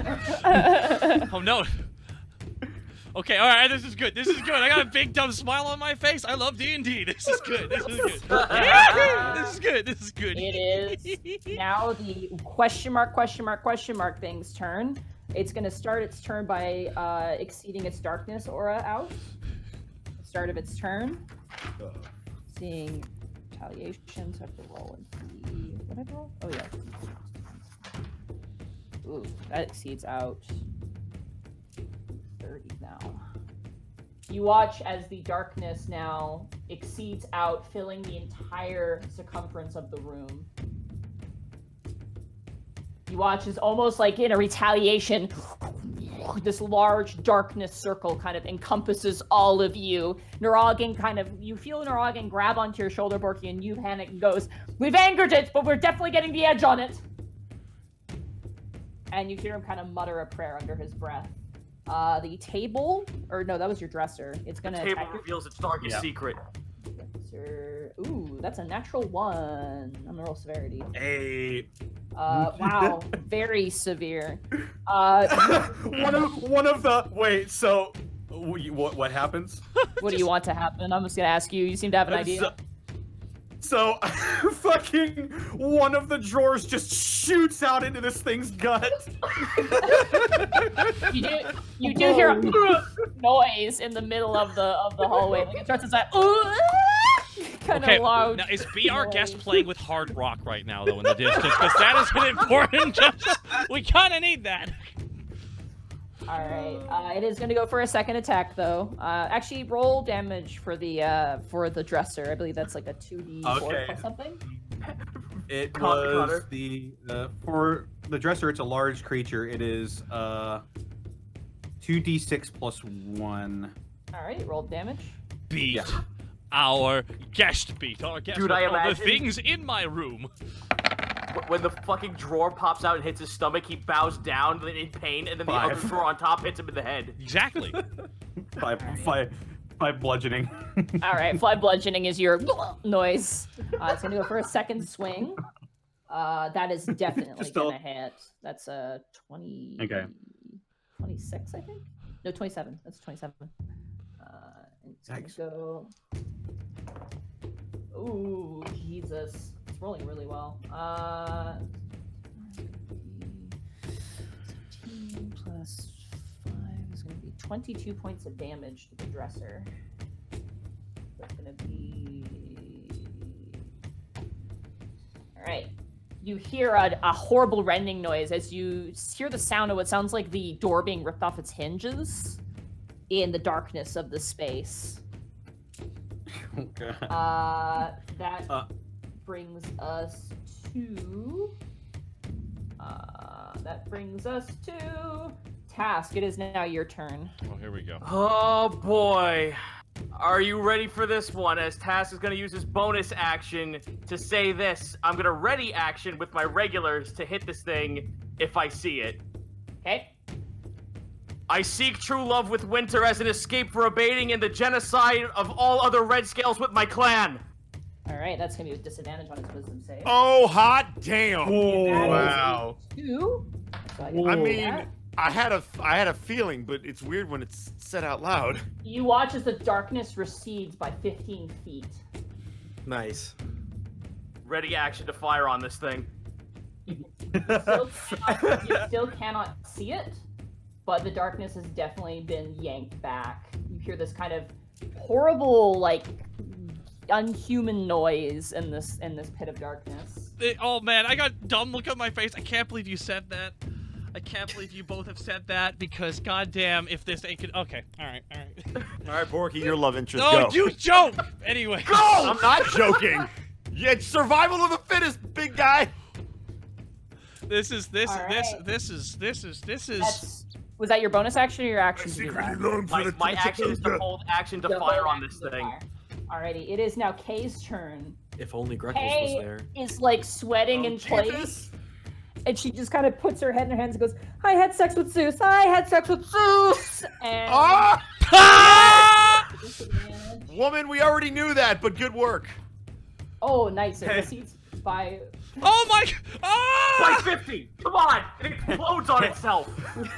And it's just like, hey, me too. Well, you watch as Kay just goes, oh my god. It just kind of slaps her head in her hand. Nice! Nice! Panic's like, me too! Oh, it didn't recede. As the darkness fully recedes, you now see the creature in its entirety. I'm just going to reveal the area because that's where it's around. Yay! Uh-oh. I'm going to show you in character art. Dude, it is a fucking 3 a.m. Twitter creepypasta monster. It's just like the second you uncover that, I just heard its theme from the movie. There you go. Oh! Tenebrous Demon! My anxiety demon. What are we seeing, Nadine, aside from the... You see a bipedal, muscular form of this sort of humanoid demon. Its neck. There is no neck. It's just this open, almost pot-like chamber that has darkness spilling out. There's just a fragment of stolen light within it, making up a row of teeth and several spider-like eyes. A tail of complete darkness runs from the chest all the way past the groin, back around in this whipping tail. It looks fucking scary, and it also has a part of like splinters on one side from your dresser as it kind of turns and snarls at all of you. I see it. Can I take shot? You may take a shot, yes. What's With it actually silvered called? arrows. It's called a Tenebrous Demon. 21. 21 hits. Go ahead and roll damage. I'm assuming silvered arrow? Yes. And since it got hit by the fucking desk, Colossus Slayer procs. Yep, it does. 6. So Nice, 15 dude. damage. 15 damage. Very nice. That's gonna mean... Sorry, 1 second. Very nice. Decent chunk of damage there. Fuck you, you Fazbear looking piece of shit. Oh, I forgot to roll damage. Actually, no. You guys that. exceeded the darkness, so you don't take no damage. All right, never mind. Hooray! All right, yeah, you get a solid strike in this thing's chest. It kind of staggers and grabs it and yanks it. And you kind of hear the voice creep in your mind getting go, "Truly you do not remember me, but I remember you." That is going to be your held action. That was K's bonus action. K for action is going to cast Magic Missile. Magic missile. At the darkness. Well done. It happened! Because she can see it now. Say the thing. Say the thing. Say the thing. Say the oh, it's just me. All right. 9 points of damage. We're all thinking. The wizard says magic. She is bright red as well. Like she is totally like just like shaking in place. With All right. Yuri, I too would be angry. Oh, I see. You're also angry at the destruction of Panic Grimtongue's room. Stenin is out of the turn order, which leads us back to Borky. It is now your turn. Well, there's no darkness to dispel now. Woo! Don't have to tell my But shit. there is a dresser in the way. Oh, there is. Yeah, sorry, I okay, forgot okay. that was still. No, it's okay, it's okay. Now that everything's okay, Borky. All right, this is gonna be weird. What would you say if someone ran up and shoved something as hard as he could? You want to use the shove action? Oh, I want to shove the desk in. I want to shove the dresser into the creature and just keep pushing it into Borky's room. I will say, because the creature, while your ally is not gonna listen, not pick up on your sort of like strategic planning, I will say you will have to make a contested athletics check against the dresser. I love this. This is Dungeons and Dragons. I do that. Okay. I'm just gonna roll a d20 and I'm gonna add a +3 for the dresser. That just seems appropriate. Is it I don't think it- athletics? Yeah, athletics. I don't know. I don't know if the dresser's athletic, Nadine. I would argue. Well, it rolled really shitty, so go ahead and roll on your end. That's a 12, also Nadine. You beat a natural 1, so yes. You shove it. yay! Roll 2d6. Plus unarmed tavern brawler, or Sure, yes. Plus your strength modifier. I'll let that with an improvised weapon. Well, technically this isn't a weapon attack, so no. Just roll 2d6 for me, because this is not a weapon attack, You just- technically. Punch through the back of it to shove another shelf out towards it. exactly. That is what Borky did. Oh my god. Take it. 9 damage. 9 damage. All right. Let's bring it to... Which So you do that. It's- You punch one of the drawers from the back, but you manage to bust a hole through the dresser. So it also takes 9 points of damage. I'm Kali mawing the dresser. I hope you guys don't mind if I take its soul. Would it have a heart? You pull out a quill. You go deep. You go deep down inside. You know what's deep in Panic's dresser? Oh no. No, just more dresser. Don't be weird. Too late. Alrighty. It's a weird night, Kurt. That was one of your multi-attacks. You can do it again. You can do the shove action to Borky's just- replace Borky a just fighting keeps action. Borky just keeps shoving it over and over again. So I'll do another Alright, so athletics. another contested athletics. This is Okay, this that's is a better. thing. 19. Yeah, that totally beats it. Go ahead and roll another 2d6. Hooray! It's because This is so situational that I'm just kind of 4. All right, you do 2. Yeah, you do 4 points of damage. You smack this thing again, kind of hitting it in the pec. But you unfortunately bust another hole through the dresser as well. Borky just keeps doing that action where he just keeps kicking something at the enemies. Ah! I assume, Monty, this is where you throw your hands up and say, fuck it. Oh yeah, this is a fuck it moment. Hey Monty, don't you have everything planned? Everything's railroaded, right? Sure, yeah. Dressers. Wait. Can we add something new to the list? God. Check what spells Connor has. Because so far, I'm joking. You know, it's fine. All right, Borky, I'm assuming that ends your turn. That was your action. Luckily, we got no darkness, so that we're good. Yay. All right. Borky picks up the one Fabergé egg in Panic's room and slams it into this thing's face. Panic. No! No! Borky sets down the Fabergé egg perfectly. Yes. It is now your turn. You are on the back of a griffin with these 2 demonic creatures 40 feet behind you and a bunch about to approach you from in front of you. I will ready an action to Sunblade the shit out of anything that gets close, and I'm going to lean back as my bonus action to Remy and just shout, "What's the plan?" I guess I'll respond on my turn. All right. That's all I Remy, can it do. is now your turn. Great. So I double checked mounted combat, Medine. As long as I'm controlling the griffin, its movement and my movement are different. So like it can dash and I can still have an action. Yes. But it can't attack unless I give it free will, basically. Okay. So Yeah, absolutely. just so you know. Okay. So I'm gonna keep control of it for now. Based on where these things are coming out of the sky in front of us, do I know if they're like, because they're basically nosediving down, right? They are like coming head on, like they're coming from different directions. There's 2 more of them. That's what you can count and see currently transforming in the light of the moon. Okay. My question for you is, because I've flown a lot of griffins and been in the air and probably done plenty of aerial combat, if I continue to dash towards my destination, do I feel like I will be able to split them if we'll collide head on? If you were to turn, the ones behind you would catch up, and if you were to keep on your current pace, you would be intercepted by the ones ahead of you. So they've got you kind of pinned at the moment, but you could attempt maneuvers to try and at least get as far away as you can. Okay. But that would take an action and basically a griffin riding check to do so. Okay, then I would like to do that and then use my action to make whatever that check would be. All right. So we're going to dash 160 forward, continuing towards the high district.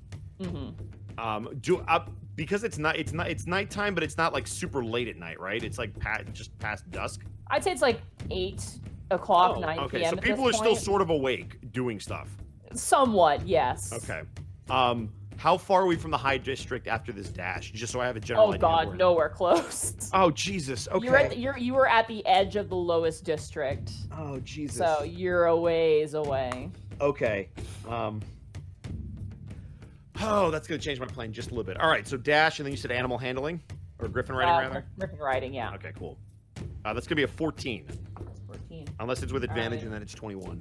No, it is 14. And as you maneuver Volo, the appearance of these very frightening and kind of loud creatures seems to be kind of freaking him out. Okay. You're used to fighting Peritons and other things that are like more accustomed to. This is definitely something a lot more fearsome.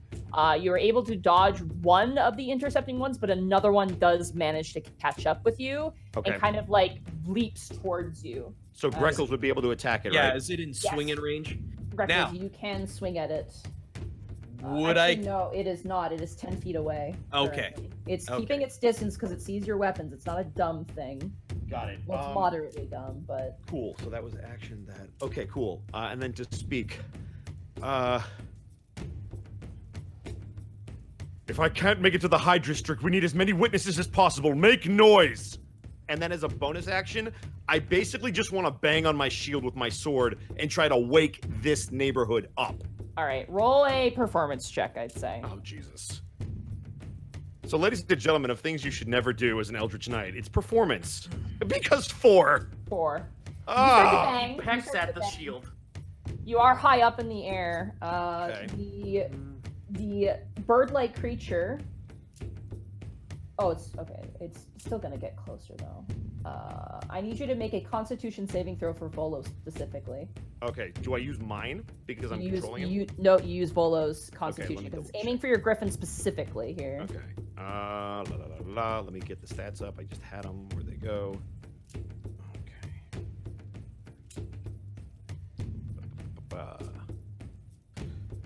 No, where'd you go? Come back. All right, there we go. Griffin 5e stats. You have. This will be +1, so I roll a d20 +1. D20 +1, yeah. Yep. Unless he's considered proficient in wisdom. I don't know if they have any proficiencies. No, just roll what he's got. There's no proficiency unless it's listed there. Wait, no, sorry. He has keen sight. Griffin has advantage on wisdom perception checks that rely on sight. Does he see it coming? That's to see things, not for saving throws. Shoot. So. All right, here we go. D20. 2. So you watch as you were making a lot of noise. This creature screams out. It sounds like a banshee cry mixed with like a mountain lion scream, as Volo is now considered stunned. Oh, but not like as a we're falling out of the sky stun, like a. Well, I'm about to read what that means. So. And that was a sound attack, right? That was a sound attack. Yeah. Okay. Hey, the noise. So it attacked us, or it just screeched in like fear, It just or like screeched and has made Volo stop at the very least. I'm just gonna see if he's gonna fall. Oh Jesus! At the very least, can we glide? Keep your wings out, buddy. Okay. Auxiliary power. Cannot move, so he is gonna start falling. Great. I'm gonna say you're not too high up, but you are, like, I'd say probably above the city. You'd be about 60 to 70 feet up above the air. Okay, cool. So we have time to catch ourselves. Cool. Yeah, so Volo immediately stops moving and just begins to just fall. And these other creatures now are using that chance to catch up with you. The ones that are behind you are about 80 feet away. Okay. And the one that you just dodged is basically probably I'd say about 40 feet away at this point. But there's still one that's fairly close to us, or they're now. There's the one that's literally that was 15 feet away from you, and that one is still close, and it's going to go down as you guys are falling to. But not close enough for Greckles to hit it. No, it's keeping its distance. It's not like immediately just grabbing on. There's no point. It's just trying to knock you out of the sky and slow you down. Got it. Okay. Alrighty, that is the enemy's turn. It is now the NPC's turn. Helga is gonna go and punch your fucking guy too. Because why not? All these orcs are just killing this dude. That's fucking Just teamwork. Punching my dresser in the gut and starts throwing up my clothes. Yeah, she successfully gets the last dresser drawer. There's only one left. And it's gonna be... Money, would I be good? Monty, great pick on the bad guy. These things are cool. Can I bust for a piss just real fast? Absolutely, you can. Thank you. Be right back. I'm gonna do that. And then it's gonna take...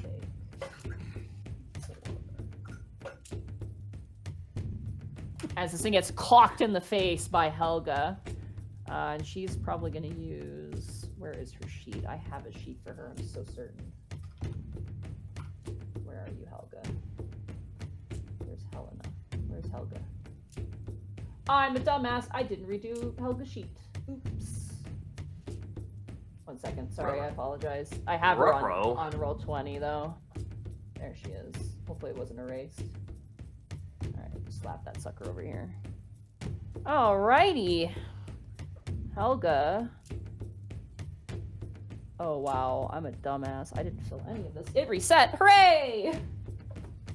Helga's just gonna hold her turn with that, unfortunately. Vel is gonna go into a rage. Or actually, no, she's not. She doesn't immediately see the threat. She's gonna move here. And she's gonna hold her action for if it gets near her, she's gonna swing at it.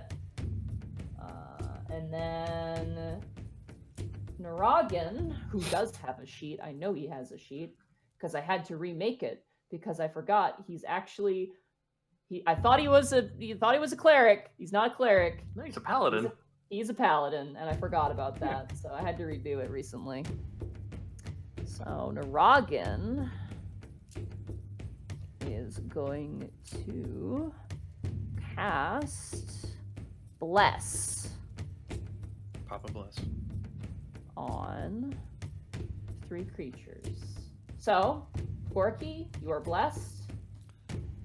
What does the blessing do again? Sorry.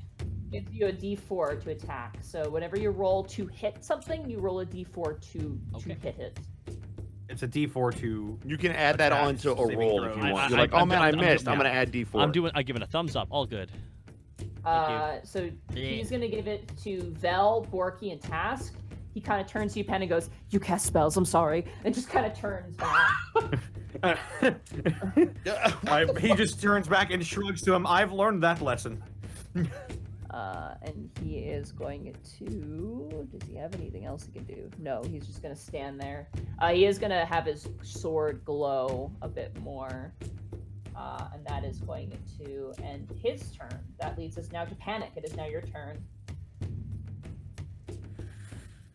Oh man, I want to really start fucking up my my bar or my tavern. God.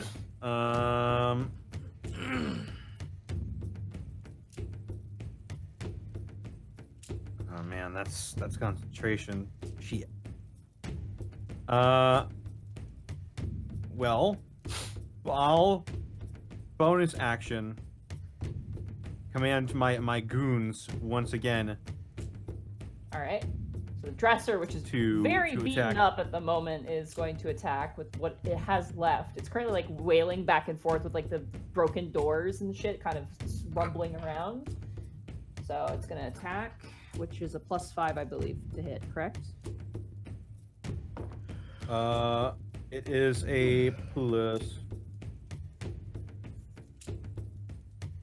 to hit. +6. a large Okay, that creature. definitely hits because it rolled a natural 19, so it does hit. So roll your damage there. These are large, correct? These guys are, yeah, they're both large. The chair is medium. We've the been, Dresser- we've been rolling their damage wrong this whole time. It's 2d10 plus 2. All right, go ahead and roll. 2d10 plus 2. This number. Oh, 19. Nice. Oh my god! Good grief. Nice. This dresser is pissed. He's been getting punched in the back. So he's just like, fuck it. It's got like handles on the side, on the side of it to help people carry it upstairs. And they just take the form of big beefy arms. He just strolls onto this thing. He gives it the Hulk Hogan point, and he headbutts it. You watch as it headbutts it, like all of the darkness is kind of like whack-a-mole style, like knocked back into the hole, but immediately kind of just comes flowing back out, kind of like bouncing back. Definitely gets a hit in. You see that there's kind of these spiky parts around the kind of collar point where all the darkness is coming out. One of them actually breaks, and this creature just kind of turns and kind of ruminates, almost like a bubbling cauldron, angrily. That's your Dresser. Your bed, unfortunately, is unable to get to a damaging point, unfortunately. All right. It is My turn still. your action still, yeah. You still have your action. Yep. Fuck. We can see past here, correct? Yes, you see the door to Greckles' room. It's an emergency situation, Greckles. I'm sorry. Greckles sneezes while flying. I cast Shatter at 3rd level. Oh shit!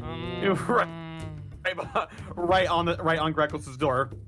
All right, go ahead We are and that's a destroying- Constitution saving throw, correct? Yeah, Constitution saving throw. Need advantage. Wow, natural 20. So yeah, no dice, unfortunately. What? Yeah. With advantage? Yeah. It's resistant to magic effects. That Oh, is a magical effect. Damn it. So Yeah. Well, he takes half he damage. does. I will. He takes half of. 12. So he takes 6. He takes six thunder damage. All right, you do manage. You hear a resounding shattering noise as Greckles' door is just splinters.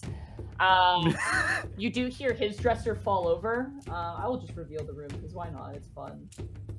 I'm very proud of you. No, my manga. Oh my god, Monty, I love that. You have a fucking no. Stop. At No the one last talk. minute. There's a fucking tatami mat on the floor. Okay. Yes, there I just want is. to point that out. Okay, can you describe the contents of the room, Nadine, to all of our wonderful there's- podcast listeners? There's a little like test, test dart dummy in the corner. There's a tatami mat with calligraphy, like a calligraphy brush set. There's a little stand that has the fan from Yukiko. Yukiko, and then there's your bed, which is king size. Fucker. And a bedside table and a dresser. See, I honestly was expecting Nadine I honestly was expecting you to go back retroactively and make the bed super tiny in his room out of spite. Well, it's just a nest. Just a nest of twigs. It's just twigs. It's literally just a JPEG of a nest on a tree. That's what the room is. So, that ends your turn, Panic. Yep. All right, it is now the Tenebrous Demon's turn. Oh, here we go. Okay. Roll to see how much. Hope there's some yielding darkness. Oh no, it's unyielding. I say to my dresser, hold the line, hold the line. It's IKEA, dude. Its screws are about to come out. We need a bigger Allen wrench. Which one's an Allen? The one with the octagon. Could I move as well? You can, yes, if you want to. I'll just... You watch as the darkness begins to just funnel out of this thing's head, and once again, it is turned invisible. It's just gone? Yep, it just disappears. You can't see it anymore. It encompasses the darkness. It's shrouded in darkness, but it is not technically invisible, correct? Okay. Yeah, it is shrouded in darkness. Is not technically invisible. Get ready for them truth bombs, boys. But you do notice as the darkness comes out, its physical body disappears, so it's completely gone. This would be, you suspect Panic, you being one of arcane knowledge, would suspect that it becomes incorporeal when it does this, so it becomes harder to do damage to and harder to hit because it is actually a cloud of darkness. So. Alrighty. That is just, it gets to do that every turn. Yikes. It is going to make an attack. Let's make 2 attacks on the dresser. It's going to do 1 first, though, because it's not looking super hot. If this dresser lives this fight, we're putting it in the middle of the sweet dragon and putting like a little velvet around it. It's the new bodyguard. 22. I have to go down. Hits it. Oh no! Yeah. That is going to be 21 points of damage. You watch as the dresser splinters. Task, you have to kind of duck with using your bow to block it. It's just splinters fly out. Oof. And the dresser is reduced to nothing. Jeez. I just see a fucking leopard print G-string fly out onto the floor next to me. I'm like, oh, damn it. Watch as the darkness begins to recede into the room. And yeah, it's gonna attack. It's gonna attack Vel. Vel's gonna no! And unfortunately for Vel, she's not very high level. Oh no, she's been guarding, not training. This is our mistake, guys. This was our fault. But she's the fucking champion. 25 to hit Vel. That is absolutely gonna hit.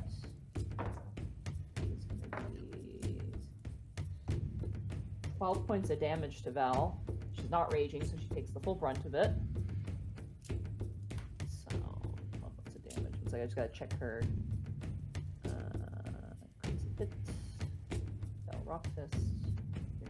Pop that out. I have so many fucking things open right now for this fight.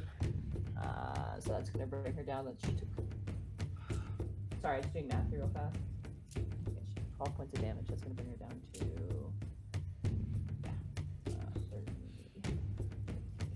You hear a sound as Vel gets knocked into the wall with this heavy slamming noise. That ends the demon's turn. Task, it is now your turn. You are in complete darkness. All you know is there's a bed in front of you and Kay potentially behind you. I can't say anything, damn it. Okay. I don't know if I can bolster any more hot truths other than that, because I don't know if it's depressing or not if I was going to say the what I have in my mind. Not to metagame, but you can hold action, right? You can. Yeah, well, no, I was going to hold action to hit, but it's still bonus action to say the truth. Don't forget you still have employees in here who can also say truths as well to assist, so... don't be afraid to rely on them a little bit in this. Oh, I got Fuck, I didn't think this was gonna come out this way, but okay. Yeah, no, I'm trying really hard to actually come up with the truth myself. That's the thing. Oh no, this episode is not what I expected at all. Yeah. Oh, you're making me pull a card. Okay, it's fine. Just go, continue on. Yeah, I'm very sorry that I'm like drawing a blank. I've been trying to think of something this whole time. You can't think of anything. Just don't be afraid to attack, or at the very least, like do something to assist. That's not a bad thing. This is definitely a unique fight situation. Okay. Okay.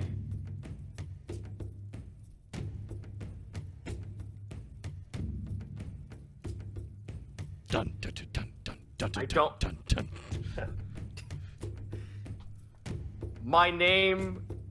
My true name is derivative of a monster called a Tarask. Okay.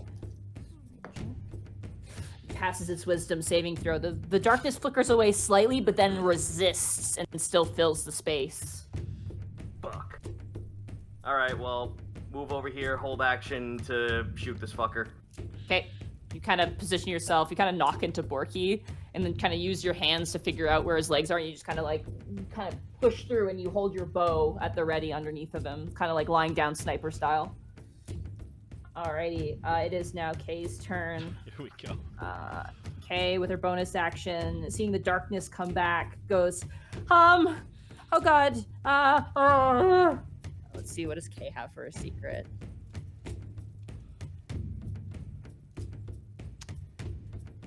I think what she's got. She's got a lot of stuff with her.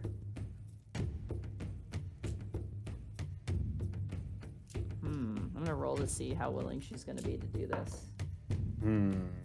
Well, she wants to live, so. Window. Window.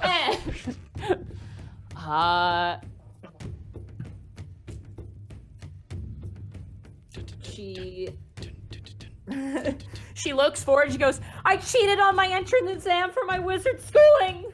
Whoa.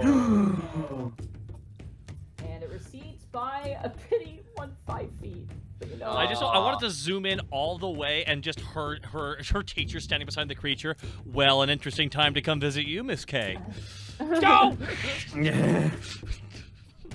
With her action. Oh god, what are you gonna do, Kay? What do you got?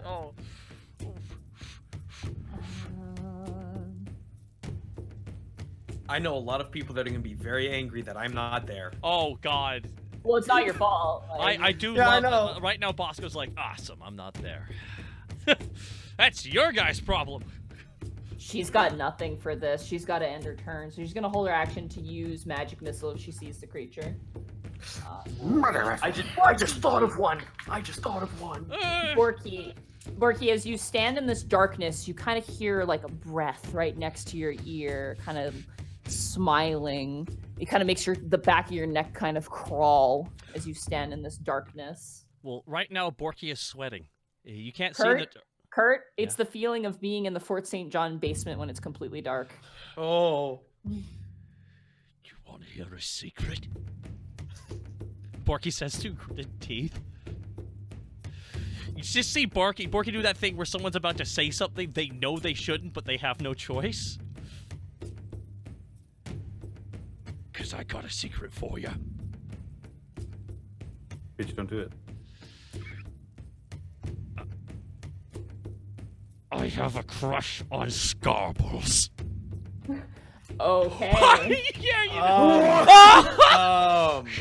My eyebrow just fucking rose 3 inches. and just you hear it through gritted teeth.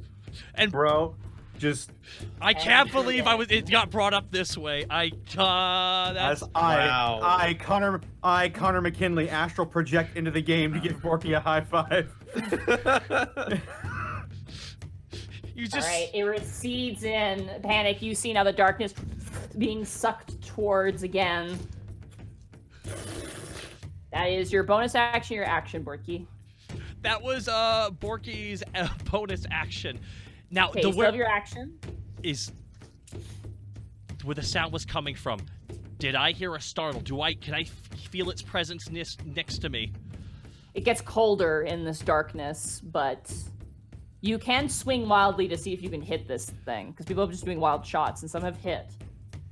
Borky just tries to instead grapple.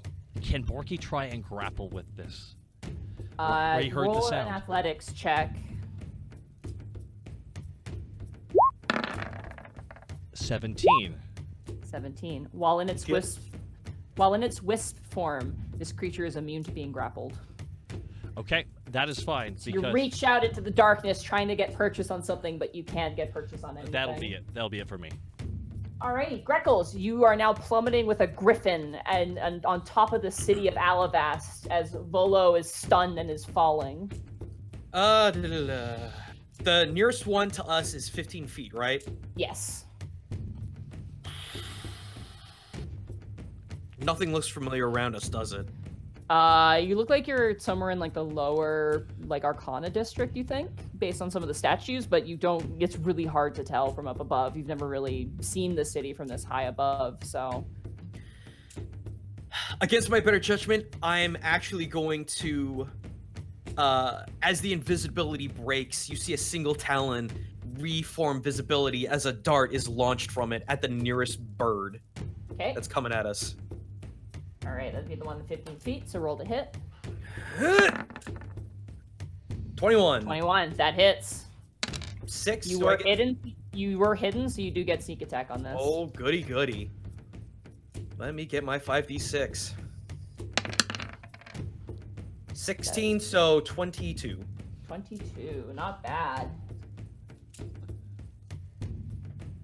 If hopefully, seeing as they're still trying to keep their distance, it might discourage them a little bit. Yeah, you swing and you strike this thing in the neck, and it kind of grabs the dart and rips it as you're falling down towards the earth. That is your action. You have your bonus action, your movement, but you're on the back of a griffin, so there's not really. Can I? Is there such thing as readying a move action? No, you've just spent your action, so you can't do that. Because that would be readying a dash action, but you've used your action, so you can't do that. Okay, I wasn't sure that worked. 3-5. Yeah, I know. Shut up, Bosco. Well, this has been a hell of an episode. If there's, I guess there's nothing I can do that I'd like to prepare for impact. You know that whole jump when the elevator hits the ground? That's what's going through Greckles' mind You gonna right try for that? All right. Yeah. For sure. Remy, Volo is unresponsive and is plummeting. Right. Am I allowed to do anything to wake him up? Because, so without metagaming, I know what happened to him, and I just don't know mechanically if there's a way you will allow me to try to wake him up early. Do you have a lesser restoration or? I have my 2 talons and a lot of willpower. Well, unfortunately, with these hands. Boy. Here's my question. Do I feel like if I can get him to wake up relatively soon, I can pull him out of this nosedive? He's probably gonna crash land at any point now. Like, you are like so close. Do I see Greckles ready to jump off? Slap the You bird. could jump off of him, yes. No. Do I see Greckles ready to jump off? You see Greckles kind of ready for impact, yes. Okay, I am going to turn Volo, and if Remy takes damage, so be it, but he's not jumping off. He's going to turn Volo so that he lands on his side and rolls. Okay. Trying to spread out the impact across his body, but Remy's not jumping off. All right, you hold on, you brace yourself. At the end of this turn, you guys collide with the ground. That's 70 feet, so that's... But Greckles, hopefully, is okay. Yeah, hopefully. With my hollow bird bones. Because it's unarmored, relatively speaking. Why did I get hit? Oh, God, dice, why? It's just I'm RNG. so mad my plan didn't work. I was going to be able to run them, son of a bitch. Sorry, I got rough news for you, Connor. I'm sorry, Bosco. Huh. Sometimes you go into a session, you think things are going to be a certain way. I'm already improving, bro. I had 3 or 4 plans, and this was like the very last one. Yeah. We're on plan X. I am All writing of like you? 6 fucking things I could say right now. Greckles, Remy, and Volo take 34 points of falling damage as you guys crash to the ground. I had no way of prepping for that. Monty, do you I want will me to say track with his- your uncanny dodge, you can break that. I will say, Okay. but So there's that's- nowhere for you to jump to or jump off of at this point. You're gonna take the fall damage, unfortunately. So that was a total of 34? 34 to So everybody. you cut that in half, right? Because Yes, I do. Okay. 17. Question, That- Monty. Do you want me to track his health, or will you? That is on you because he is your pet, and I believe he's at 0 HP now. Well, if he was at full, he would not be at 0. Griffin? Griffin, I mean, do you want me to say it? He has 59 base. Oh, okay, perfect. Then yeah, he's still Yeah. conscious. Okay, cool. And he is no longer stunned, more or less. He's Okay. still kind of like, he's still frozen, but he seems to be kind of coming out of it. But you guys have collided, and at this point, all of these creatures now are descending upon you. So the creatures that were behind you are going to use a dash action to land right next to you. They do not get attacks. The creature above you is going to land, and I'm going to use a d6 to determine who it's going to attack. It's going to attack you, Remy. Realize they Ow. Better you than me. Yeah, no, you're not wrong. That is going to be a. Sorry, a second. That's going to be a 22 to hit you. I can still use my reactions, right? I'm not. Yeah, you can still use your reactions. Okay. Cool. Then I will use a reaction, and Greckles, you will hear him call out, Clipeum Valentia! And he casts shield, and so that will miss. All right, and that brings you up to, what's your AC now? My AC now is 25. Okay. Brock is going to go now for a Talons attack, being frustrated. That is going to be a 12, which is going to miss you. Correct. And then there was another one ahead of you guys. You managed to dodge. It is going to land next to you, and it's going to go for... it's going to go for Volo specifically now. So first is going to be a beak attack. That's going to be 21 to hit Volo. let me double check his AC. That's probably going to hit him. That's 9 plus 12 points of damage to Volo. Ew. And then he's going to go... So you watch as this creature lands, and immediately with his beak just rips out a chunk of flesh at Volo's neck. Oh no! And then it's going to come down with its talons, which is going to be a 23 to hit Volo. Probably hit as well. It's going to be... Because AC with no armor is just your dex, right? Yeah, it's just the Griffin. Yeah, AC. so... Yeah, oh, man. Jesus Christ, this is a terrible roll. Not for this creature, but for you. That's going to be 22 points of damage. With the He's talons. down. Yeah, Volo's unconscious. Oh my god, in 2 hits! These things are serious business. Okay. Nice. All right. Greckles, as you're on the ground, I want you to roll a perception check, both of you guys. This is sight-based, but it is dark, so Greckles with disadvantage, and then Remy, it's just a straight roll for you. Roll 20. Oh, Roll 20, I'm 8. beating you. 18. Oh no, I'm not at 10. I'm 10. And Ugh. you guys, as you're kind of like gathering yourselves and getting up, you hear a sound like pebbles on a tin roof, almost like a...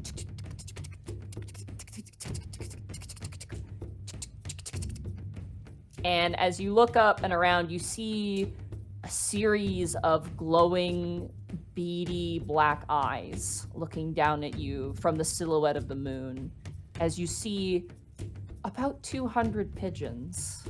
Oh no! Yes! Looking up above. And you watch those 2 other bird creatures that are currently beelining towards you, intercepted by a large muscular humanoid pigeon that grabs it by the neck and slams it to the ground. As you begin to see pigeons now besiege the flying crow creatures, the other ones on the ground kind of look around, their kind of crooked necks tucking inwards in fear up above. As you see T-posing on a cloud of pigeons, Taylor slowly moving towards, after hearing your smacking cry with a very high perception check, because they're a druid and they have high wisdom, so lucky for you. Oh good, my fucking idea sort of worked. No, did, that was- yeah. I want Buff Bird to say, All he says is "coo." He just says it in a smooth voice, "coo." Like he'll land, All right. break a guy's neck, and he's just got a perfect body, and just go ooh, and just fly away. Meanwhile, back at the Sweet Dragon Tavern, Panic, it is now your turn. Back at the ranch. Okay. Bonus Oh, action. wait, hold on, it's not your turn, it's the NPC's turn. Sorry.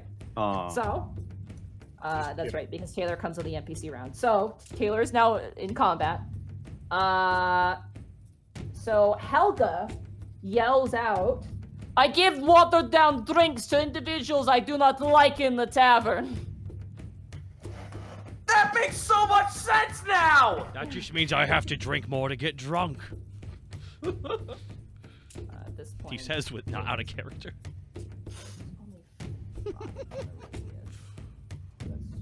Sorry, I'm just redrawing. That's so illegal. We're lucky Log doesn't kill her. Alrighty. And Helga's just gonna punch at the wind. She's gonna try and hit with disadvantage. 4. Natural 1! Yay! Not severe, she just misses. For flavor, I just imagine you punching into the darkness and the fist hits Borky for no reason. Yeah. Wasn't even aiming that way. The creature's just taking all the damage. Now move it to this particular spot. Vel is gonna go into a rage. Ooh. And she is going to swing with disadvantage. That's gonna miss completely. She completely whiffs it, doesn't hit at all. And Naragan. Where are you, Naragan? I just left your sheet. Like a... Right here. I know where he is on the map. I just need his character sheet. Shut up. He is going to. What do you got for spells, Naragan? He is concentrating on Bless still. He is, yes. That's why I'm trying to figure out what he wants to do here. Bless up. Is this concentration? Fuck, it is concentration. Aw, beans. That would have been really fucking cool. Yeah, Naragan wants to get in there with his sword, but he is going to... Well, as we discovered, there's many things people want in this room. Yeah. Unfortunately, there's a bed in the way. Damn that bed. Naragan's gonna probably say a truth.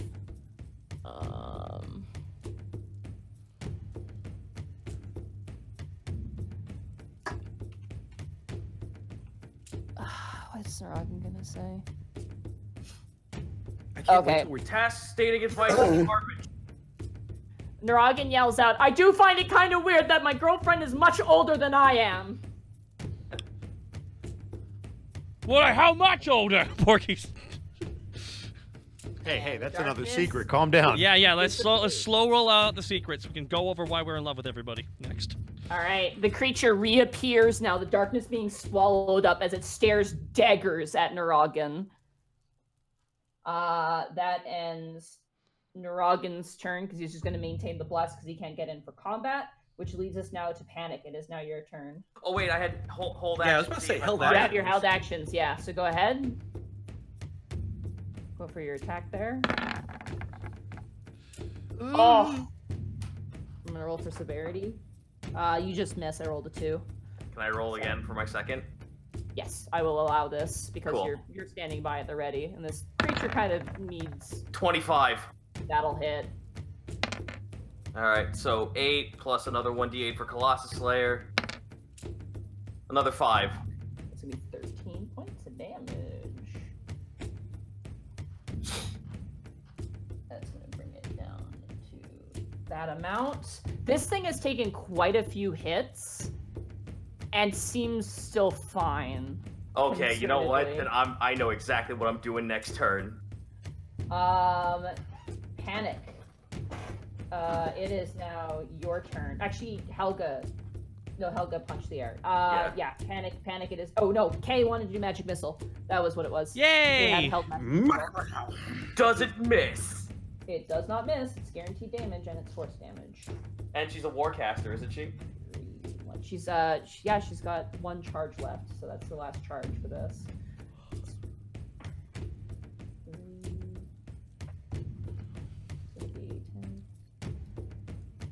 15 points of damage to this creature. Nice. Which is a pretty sizable chunk as she just barrages this thing with Magic Missile. Alrighty, that leads us to Panic. It is now your turn. As all the held actions end and this creature once again shows itself. Okay. Let's see how much my movement is. Perfect. I'm gonna move a little bit near K, behind Task. And I can now see I can now see into the hallway behind him, right? Yes, you can. Okay.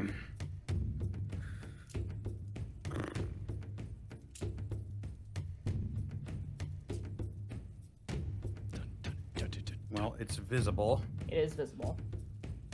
All right, here we go. Gonna spend. Wait, does this use Bardic Inspiration?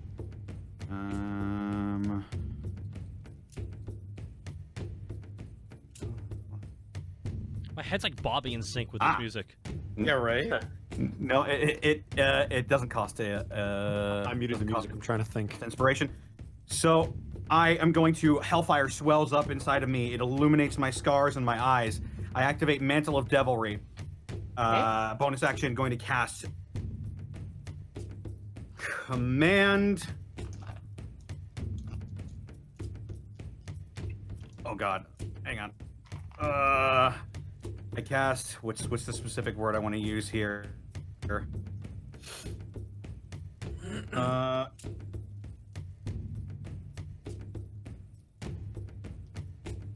Oh, Command Grovel on him. Right, grovel. All right. Trying to make him go prone. Fuck me. Wow. Wow. Wow. Wow. Wow. Whoa! 2 natural ones. Whoa! With its advantage. yeah. 2 natural ones. Okay, Shit. it falls prone. Yeah, he's prone now. He grovels on the ground. Oh my God. All right, good boy. He says in Infernal. And now, for the kicker, I cast Fairy Fire Okay. at 3rd level. Everybody gets hit by that, though. Be aware. Can I aim behind him to have it explode out in the hallway, though? Yes, you may. Yeah. Okay. How far is the radius? I will try to. Of this. The radius is a 20-foot cube. It doesn't say it spreads around corners. I'm gonna say for the hang sake on, of let this, me it just will, because that makes sense. Okay. Dexterity objects, dim light. Okay, he needs to make a dexterity saving throw. I have a 60-foot range on that. All right, I'm just gonna look something up. I just don't know if he has disadvantage because he's in the pro condition. Yeah, I think he he's does. that's why I did it, because I think if he has disadvantage, he Creature has has- disadvantage on dexterity. Where are you? Where are you? A creature has disadvantage on attack rolls. An attack roll against a creature has advantage if the attacker is within 5 feet. Otherwise, the attack roll has disadvantage. So it does not give him disadvantage. Oh, it's an But- attack roll that gets disadvantage. It's attack rolls Like get if you advantage. attack him with like a range, I guess, or something. Unfortunately, Okay. he got 16. Does that pass your saving throw? No, he fucking All right, fails. he is- He's Fairy Fire. He is now fairy fire. He At is 3rd he level. is glowing at the moment. Nice. He is emitting bright light in a 10-foot radius around him. Does he take Jesus damage Christ. for that? Jesus Christ, Connor. No, and he cannot be swallowed. Magical darkness cannot pierce this because the darkness spell is 2nd level. I cast it at 3rd. Ooh, that That- was solid That Connor McKinley so hot right now. You hear a sound in the hallway as you cast a spell. You hear a sort of noise. Roll a perception check, Panic. Fuck, did I hit Willow too? Perception gonna be 17. Yeah, you hear Willow. Willow apparently is nearby. I just say, Willow, run! Okay. Alrighty. She has failed so many perception checks to hear what's going on. It's been really funny. The whole time, I'm just imagining her with her headset on, listening to Sunflower from the Spider-Man soundtrack. Hey, hey, hey. She wakes up from a nap with just like with a candle, with one of those old-timey candles, just like, hey guys, what's going on? Just like Ebenezer Scrooge. She's got a sleep cap and oversized PJs on. Oh. That's my turn. Alrighty. It is now the Tenebrous Demon's turn. Oh no, she's got AirPods in. It Can't is hear us. groveling. Does that effect ends on its turn, doesn't it? It does end on its turn. He needs to use half its movement to get back up. Alright, well, it's going to do that. It's going to use half of its movement to get back up. It doesn't notice Willow because it's a bit distracted at the moment, but it is fairy fired. It is going to try to emit its darkness. And does so, but I'm not going to do this because it is a glowing disco ball. You can see it clearly in the darkness now. Oh yeah, the fairy fire makes it emit bright light in 10 feet around of it. So besides the added benefits of certain things, like the way it emits and the way it recesses, this is basically the darkness spell, is how it works. So yeah, exactly. That's what I was hoping for. All of you guys can see it, but it is still really pissed off. But it is going to assess its situation at the moment, and it is pretty smart. So it is going to fucking run because it's scared now. That's a lot of attacks of opportunity. Yeah, that's for Vel, Borky, your bed, and Helga. Actually, the bed, the MVP. Fairy fire is concentration, so animate objects is also concentration. So your bed is gone. Yeah, unfortunately. Yeah. Boo. Bye bed. It was regular bed. So the space is occupied by the bed at the moment, which just means it's difficult terrain. It's also springboarded. The creature is going to fucking bolt for it though, so it's going to move 5 feet. I hit him with my sword. It has half movement. It only can move 10 19. Feet, so it literally runs right into Willow. Oh no! Helga, Vel, and Borky gets attacks of opportunity. Quick, throw bright on it! With advantage. And they all have advantage. Yep. Yeah. Yep. Fairy fire. Bitch. 19 hits. And that is 19 hits. 12. 12 damage. That's magical weapons. That's gonna be This is so silly. Let's go. I am a. As opposed to what's happening on your end. I can. Oh, that's just normal D&D stuff over there. That's just regular. I have 10. That's gonna be. A humanoid pigeon smashing a mutated bird is normal. Jesus. At this point, yes. But Vel for gets D&D, a solid slash in onto this thing, and Helga is gonna do a punch. That unfortunately is gonna. Oh wait, no advantage. That's even worse. Yeah, Helga misses as this thing runs away. She like shakes her fist and goes, "You better run!" I'm just gonna reveal the hallway here so you guys have a good idea. You guys would know your own home, so there's the hallway. that's unfortunate. Oh no! Oh no! Oh, she's fairy fire too. Damn it. Yeah, she failed her dex save. Fuck. Alrighty, the Tenebrous Demon just moved with its action, and it is going to, or it moved with its movement, half its movement to get up, tried to expel its thing, didn't work. It is going to shove Willow. Or does it want to attack Willow?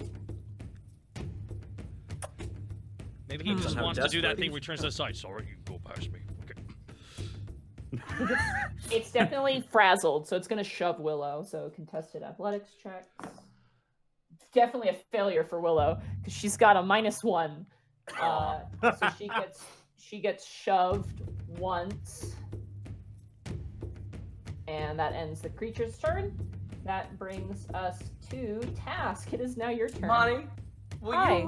will you allow me to concede all of my movements to say 3 truths? Well, you don't have to worry about the darkness anymore because you can see the creature now. Aw, damn. Yeah, I fairy fired it. Yeah, you fairy fired the shit out of it. Sorry, Zito. Yeah. Basically, for context, when light hits this thing physically, it becomes physical, so it can't be incorporeal anymore. I know you worked so hard, but I'm not mad that I don't get to hit this thing or anything. I'm mad that I wrote all these fucking truths and I can't say them.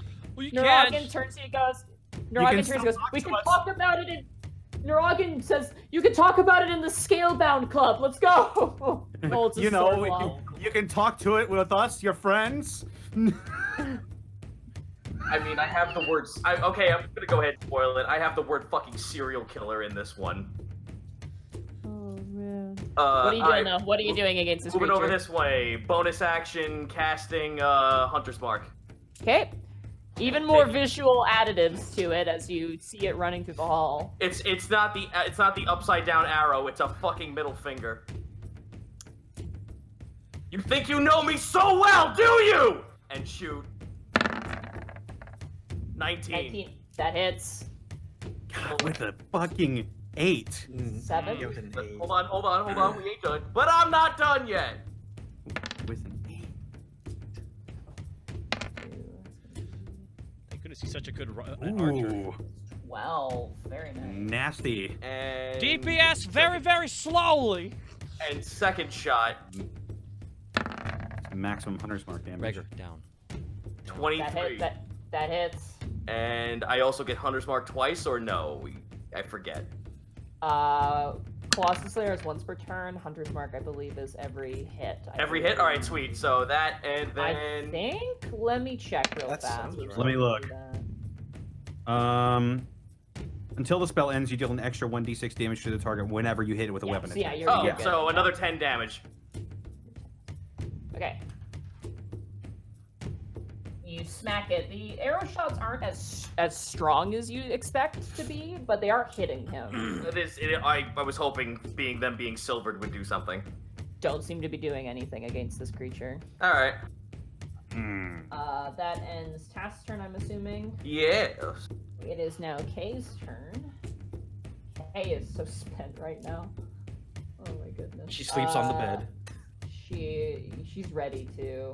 Oh my god, she has 2 slots left. She is going to run out and cast Magic Missile for the last time with her last slot. Unfortunately, she didn't get a short rest in because she was studying the mirror, so she did an Arcane Recovery. So I'm just gonna Magic Missile.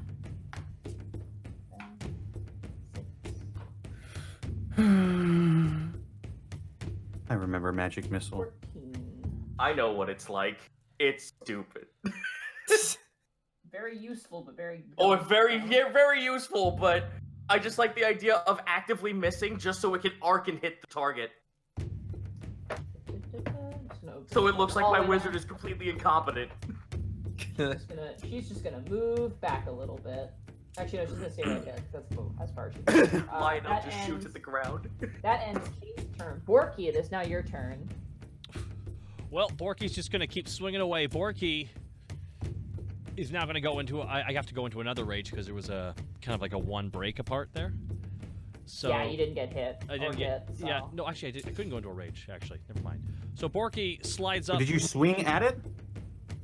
No, there was a turn where I didn't. I backed up and readied an action, and it didn't come to me. So, okay, all right. So now Borky's going to go into another rage, and Borky's going to swing with his great sword at the back of it. 22. All right, 26, that hits. You have advantage, don't forget. All right, 26. 14 plus 3, 17 damage. 17 points of damage. That's a magical weapon. So that's gonna... One second, let me do math real fast. No worries. Okay. Borky's just taking the fight to the hallway, and Borky with another swing. 24. 24, that hits. And that is 15 slashing damage. Slashing damage, not bad. This thing is still looking fine, surprisingly. Fast. It's very healthy looking. Fucking look not fine, asshole. Alright. That leads us now. Greckles, you are on the ground. These vulture-like creatures, still, 2 of them still kind of wanting to leave their mark with you. They are on the ground next to either side of you. Oh, so I'm sandwiched in? You're sandwiched in, yes, on the ground. Ooh. Volo is lying on its side, bleeding out. Remy is currently scrambling to get out of the saddle, and there's 2 rocks on either side of Volo currently. Hang on a second. Pigeons seem to be distracting the rest of them that are flying towards you at the moment. I Just need to imagine double this thing check. trying to crawl down the hallway as Borky's just killing it with a fucking sword. Blood I need to double check something when it comes to cunning action. I was gonna ask, does the Tenebrous even get to re-roll its saving throw against the fairy fire, or no? No. No. Wow. Okay. It's until I drop concentration.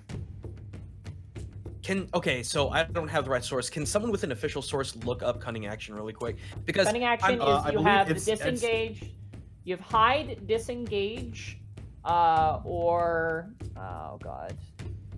no, that's the thing. I'll Wait, no, got I'm it. sorry. start No. it, start it. Hold on, start. Stop. I'm sorry. It's mobile. Mobile. Oh, you either have to Mobile attack feet? them. You have to attack them, and whether you hit or miss, you can move without provoking attacks of opportunity. Okay, that's what I what wasn't it sure is. of. That's Yes. what I wasn't sure of. If I could. Okay. Mobile. Sorry. Speed increases by 10 feet. When you use Doesn't the cost dash you action, difficult terrain doesn't cost you extra movement, and when you make a melee attack against a creature, you don't provoke opportunity attacks from that creature for the rest of the turn. From that creature, or Yeah, so if you hit From something, that you creature. move away from Okay. it won't hit you. Yeah. So if you aim for a Brock, one of them can't hit you with an opportunity attack. The other one potentially could. Right. Also, oops, name drop or whatever. Oh, whatever. You said it before. I will bring out the Sunblade, max out as much as I can with its light, just to try and Okay. draw an attention to everything. As I pull it out, do they react to it at all? They kind of back away a little bit, but they're not that scared of it. Right. It's just really bright. Yeah. I will swing on, I guess, the one to the right of me, Okay. because I'm not sure it's gonna matter. So Hiop. Ooh, that's an 11. 11 misses, unfortunately. As you bring Yep. up the blade, it actually grabs the side of the blade and blocks it, and kind of like towers over you, leering down. In that case, I'm gonna side dodge around its leg to try and get 10 feet away from it. Alright. Actually, hang on. I got full movement, don't I? You do, yeah. You're on Let me do 40 feet away from it then, and I'll take the attack of opportunity from the other one. the other one is going to go with its talons. That's probably going to miss. That's a 9. That misses. That does miss. As it swings, you leap over its leg, like its arm, as it outstretches and sweeps next to you. Just kind of like jump rope style, jump over top and then scramble and keep running. I'm gonna do something weird because I want to see what happens. Oh, it's been a weird session. You have fun. Using good old mimicry. Having heard these things call, I'm going to replicate the call as loud as I possibly can. Just that, just as loud as humanly possible, or All very right. possible. Roll a deception check. That's a 22. Okay. You're not sure. You scream out the call. You're not sure what's going to happen. Okay. Alrighty. That leads us to Remy and Volo. I'm going to start by rolling a death saving throw for Volo. Okay. Oh, jeez. Oh yeah. That is a 7. That is a failure. So you failed one death saving throw. Okay, before I do anything, do normal potions work on griffins? Yeah, absolutely. They work on anything. And it's a bonus action to give him one, correct? It is, yes. Okay, cool. So, In this game, it is. Usually it's an action, but I know like that it is as one an thing about 5e that I like. Because you guys don't have a healer. Yeah, Hey. tell me about it. Anyway, When was the last time you healed? Hey! you're not here anyway. All right, so he's on the ground. Okay, so here's what's going to happen. Hey. String of events. So we just crashed. I'm out of the saddle, correct? Yeah, you've fallen out at this point. Okay. And as Greckles, you'll hear this if you're paying attention while he's getting up. You'll hear him saying something in a weird language. You would know it to be Bolithian, but as he gets up, Stronzo, et Liam, and he's gonna cast Shatter on these fuckers. Okay. I'm glad I got away. So that's gonna be. So they all have to make a Constitution saving throw. How close are they bunched up? They're kind of standing together. Okay, so I'm gonna put it on them, basically. So every creature within 10 feet of where I'm putting it. So I'm gonna put it in between two of them. If there's anybody surrounding those two, they have to make it as well. Constitution saving throw, DC 13, a save for half damage. And anything they are wearing that's not a non-magical object is damaged. 12 for the first one. That is a fail. Second one. That is a 14 for the second That one. is a pass. So he will take half damage on whatever this is. All right. All right. Okay, so it's 3d8. So it's 13 points of damage. Okay. That's strong. And then he's going to take the potion and he's going to pour it in Volo's mouth. All right. So The I other can one roll. takes I can half roll of that. that. I can roll that for him. All right. All right. You pour that in, roll that die. Yep, it is. Let me double check. 2d4 plus 5. 2d4 plus 5. So that's going to be 10. 10 total. Nice. All right. All right, so he's back to 10. You watch as Willow's eyes like startle open as you pour the Willow special into his mouth. He is prone, but he is alive. Come on, Volo, get up! Don't you die on me! All right. The Vrox are assessing the situation. Do they roll out? Oh yeah, they're rolling out. They rolled a natural 20. So they're like, this ain't good, and they're gonna head out. At this point, you do notice like buildings around, the lights are coming on, and like people are kind of stirring in their houses. And between the sounds of the thousands of pigeons like fighting one of these things, like piranhas, taking away, they begin to stagger. And the two that are next to you, Remy, take off into the air, giving you an attack of opportunity on either of them that you wish. Cool. One looks more banged up than the other. I'm going to hit the one that looks more banged up, or at least attempt to. Okay. And this is with advantage because I have expertise. Absolutely. Here we go. 20, soft. 20, that hits. Sweet. It's going to be 7 slashing. 7 slashing.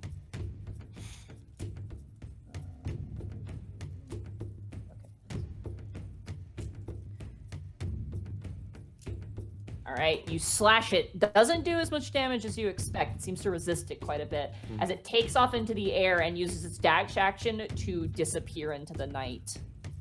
Its friend follows, and you watch as the other ones kind of bashing around, manage to disengage from the pigeons and fly off into the night. We gotta get the guard. Yes, we do. Panic, it is now your turn. Oh God. You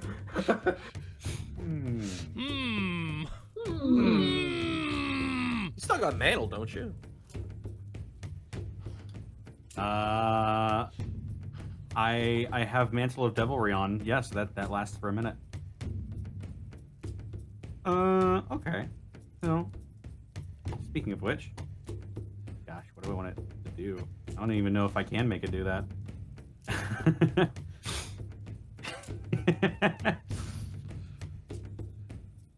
Okay. I'm going to get. Do I have line of sight on it right now? You do not, from where you are. All right. I will move a little bit just in case. I'll move up. You still don't really from there. Task kind of has the premium on. Actually, no, you can see it. Yeah, you can see it. You're good. Remember, I am only but 3 feet tall. Yeah, Look over. Yeah, but your ears make you like 5'7". Even if I didn't, I'm this space over here is empty now. This is where the Yeah, it is. Yeah, Yeah, you're good. Yeah. All right. Now that I have line of sight, I'm going to point it at once again with my bonus action and cast Command Approach. Okay. Wisdom saving throw. Hopefully I don't get I'm going to too try hit. and pull it back towards us. Yeah, that's a natural 20 and a 10. So unfortunately, it resists that command. Beans. Good try though.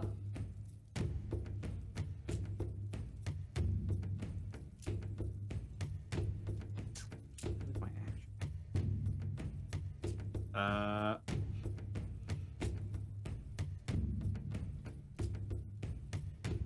Okay, with my action, there's a huge hole in the window now, right? Oh yeah, there's a sizable hole in the window. I will cast Thaumaturgy on myself. Arcane magic will build in my throat, and I will shout at 3 times my normal volume. Send for the guards! Send the guards to the Sweet Dragon! We have an incident! Okay, it echoes out into the night. That'll be my turn. Doros, All right. hey, you hear that? Doris wakes up from his nap. Takes out his Damn it. earmuffs. It's the Doros symbol out in the midnight sky.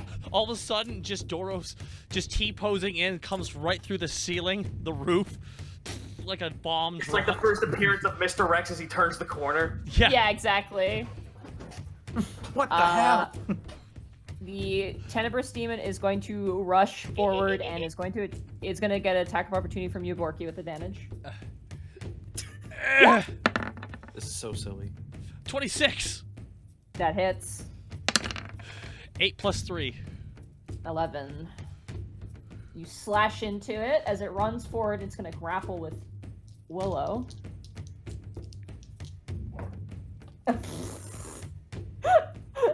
Amazing. That's a 0 for Willow. Yeah! Oh. The suffering of Willow is my favorite thing in this campaign.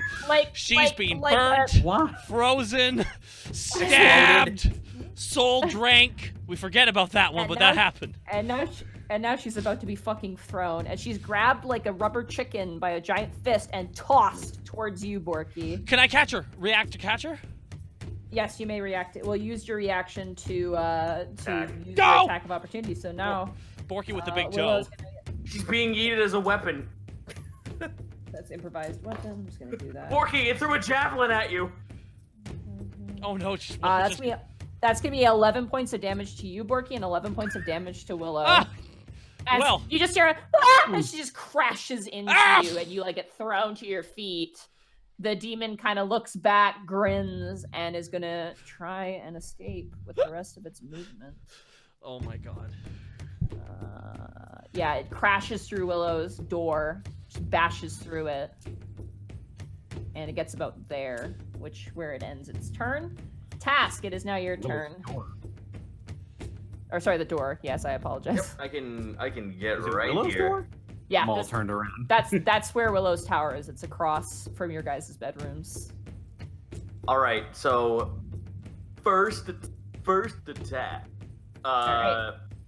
First attack. If I hit this thing, I have a plan. So let me go ahead and hit this. Oh, but first of all, cool.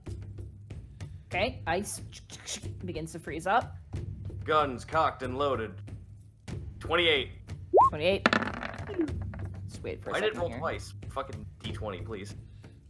28. That does hit. That's 11 plus. 11. So hold on. That's 11 cold plus 1d8, then 1d6. So that's 6 on the 1d8, and then another 6. So 12. 12. Damn. And on reaction, I'm going to use my last level 1 spell slot to cast Ensnaring Strike.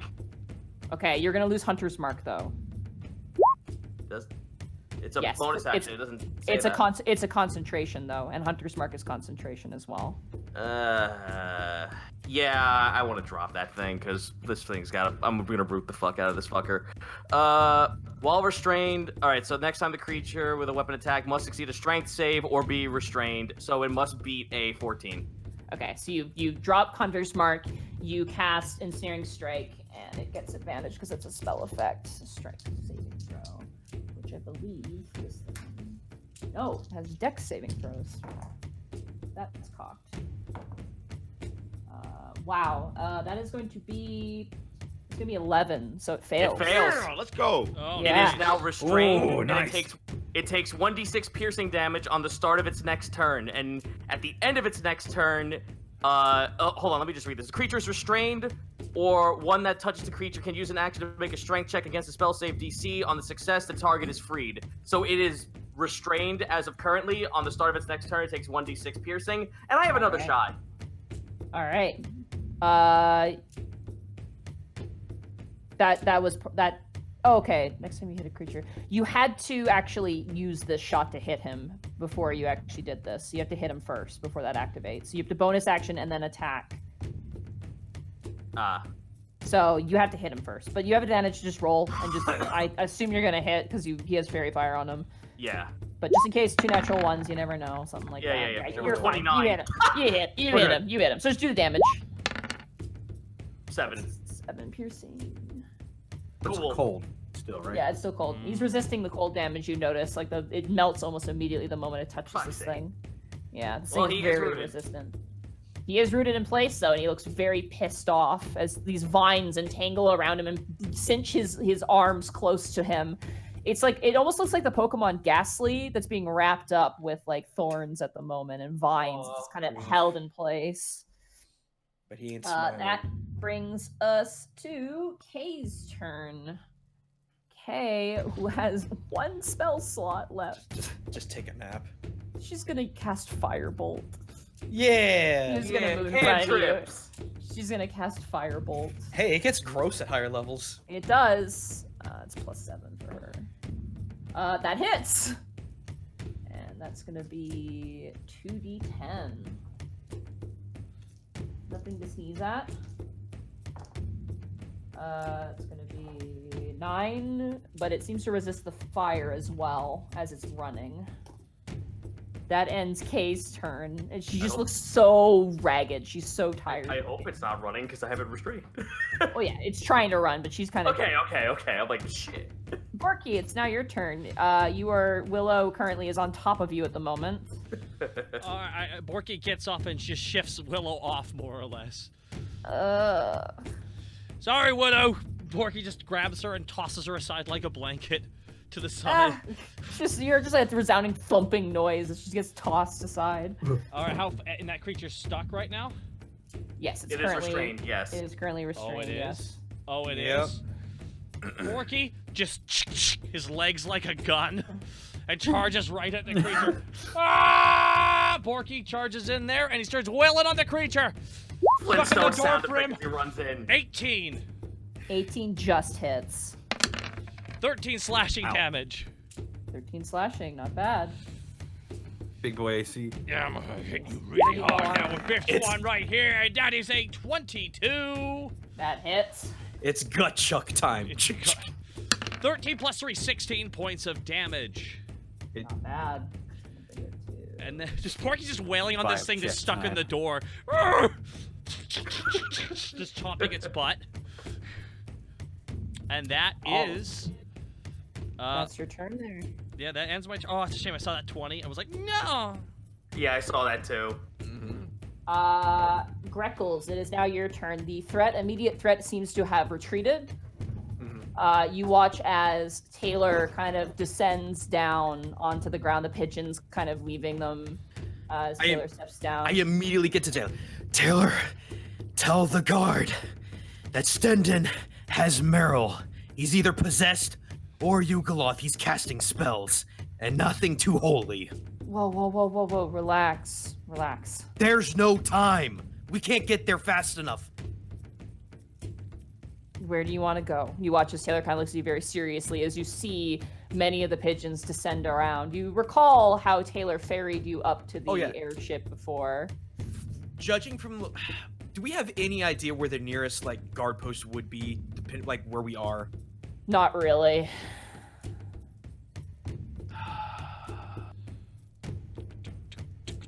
Well, we can't go to the lower district guardhouse because that bastard turned on us. Well, middle. He's middle. Lower is Doros. Oh. Yeah, lower is Doros. Yeah. Take us to the lower district guard. It's the fastest thing. Okay. You watch as Taylor cries out for the pigeons and they all begin to descend around you. I'm afraid for you guys. Actually, I would have went to the higher district, but lower works, I guess. Alright, you guys... Lower's faster, and speed is key. I don't know, but honestly, I have no idea where we are in relation to anything. Yeah, you guys are pretty turned around and lost at this point after, desperately trying to escape pursuers. Helga has no ranged weapons, so she's just gonna back up in the hallway. Vel is just gonna walk out and grab Willow and drag her back into the room, just get out of the way. Narogin. Please, Paladin boy, do something cool. He's gonna do something fucking awesome because let's go! Hey, the emblem's back again. Check it out. Spy. It is, yeah. Narogin is going to cast Moonbeam. Yeah! Moon! Fucking moon. Beam of pale light shines down in a 5-foot radius, 40-foot cylinder cone within range. When a creature enters the spell's effect for the first time or it starts its turn there, it is engulfed in ghostly flames that cause searing pain, and it must make a Constitution saving throw. A shape changer makes its saving throw with disadvantage, and he is a shape changer. Cool. And also, if he has double disadvantage because of restrain and because of fairy fire. But he has advantage because he's got resistance. Yeah. To the So, magic. Well, to the magic, watch. yeah. So what a creature spells are for some turn that starts its turn there. Now, that's a lot of advantage. So it doesn't take the damage now, but on its turn it should. As Nuragan thrusts out his hand, this giant column of moonlight erupts in front of you, Borky, encompassing this demon. You see the different strips and shadowing featheries of light begin to get consumed. Just as it consumed the light consumes it. And you watch, you kind of have to stagger back to not get hit by this radius. For those of you who are blessed, you no longer have blessed because he lost his concentration. That's fine. I sadly did not need to use it. And That fairy will fire, bring man. us to Panic. It is now your turn. Mr. Fairy Fire, we love you. Okay. Uh-huh. Who loves you, baby? I love how handsome he is. Especially. I want to see Helga wail on this thing. Okay. So, if I move up there, I am well within the proper distance to do this. I'm gonna scoot back out into the hallway a little bit, just so I have line of sight on him yet again. Bonus action, I'm gonna cast Command Grovel yet again. Man. That is going to be plus. That's gonna be 17. That is my AC. Okay, so he passes. You mean your DC? My DC. I was right. like, AC? That is a tanky. I was like, you're the Wow. tankiest bard I know. I am the tank. You are. Excuse you. It's the joke. Anyway, in that case, I don't really have a lot of options left. I could do this. I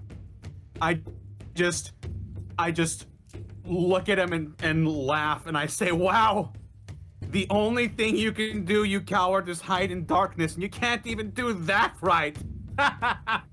Vicious mockery. Vicious mockery. Ooh, that's plus. That's a 19 saving throw. Yeah, he passes. He succeeds, unfortunately. Sorry. He seems a little preoccupied with the giant beam of moonlight that has just appeared.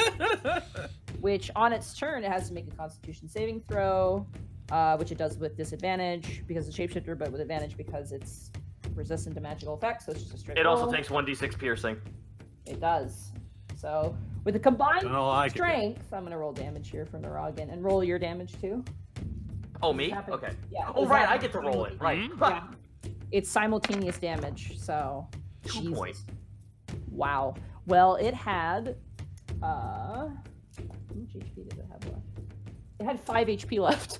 So as it tries so desperately to get away from this moonbeam light, your ensnaring strike digs into it as it reverts back to its physical form, and you hear this thing scream out as a hole, a silvery hole, is bored in the floor of Willow's tower as this thing is like being sucked into this divine hole. Its nails scratching at the floorboards as it's dragged in by the force of the moonbeam and by unable to yank itself free by the force of your ensnaring strike. You watch as this thing is swallowed by divine light of Illuné and potentially cast away into nothing as it disappears completely. Yeah, I set it up and Nuragan fucking knocks it down. Hell yeah. Nuragan, with his hand outstretched, kind of brings forth his fist, and the moonbeam shatters away, and he stands triumphant and says, "It is done." Yeah. That's sexy. You got to tell Athena about that.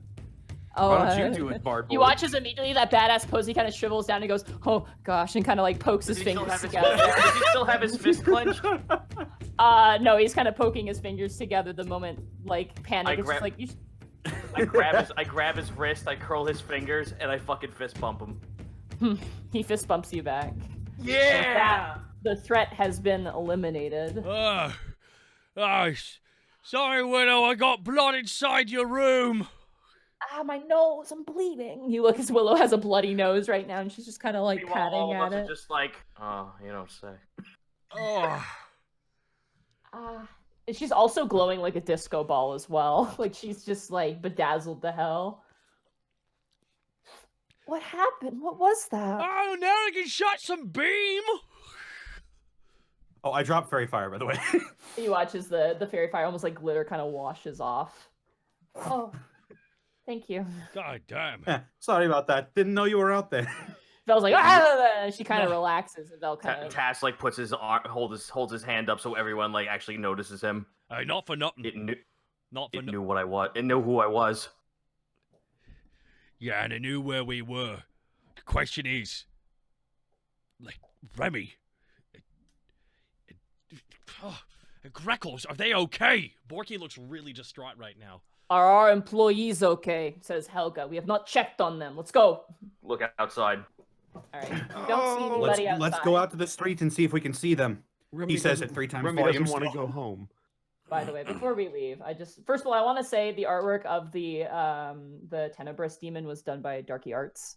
Ooh, really That was nice. awesome. Looks Yeah. really badass. Really badass. And you know what? For funsies, I want to show you guys the rest of your top floor because. Yay! Oh, Can you guess whose room is whose? Is the game over? No, we're still going. I just want to show Oh, you. okay. Yeah. She wants to show off all the hard work she did till Okay. 7 in the Oh, morning. top left is easily tasked. How king size is this? No, Before- bottom left is tasks. He's got the he's wait, no, top left is tasks. Sorry, never mind. Yeah, the arrow, the arrow. Arrows. Well, bullseye. Borky's is I was just there. saying that the tiny bed is my favorite thing. Yeah, mine is twin sized. Might as Oh, be. well, hey, Task, you got a pretty big bed in here. I honestly was expecting just one room to be entirely a bed, Nadine, just to go full on with the joke. I need to know. I need to know.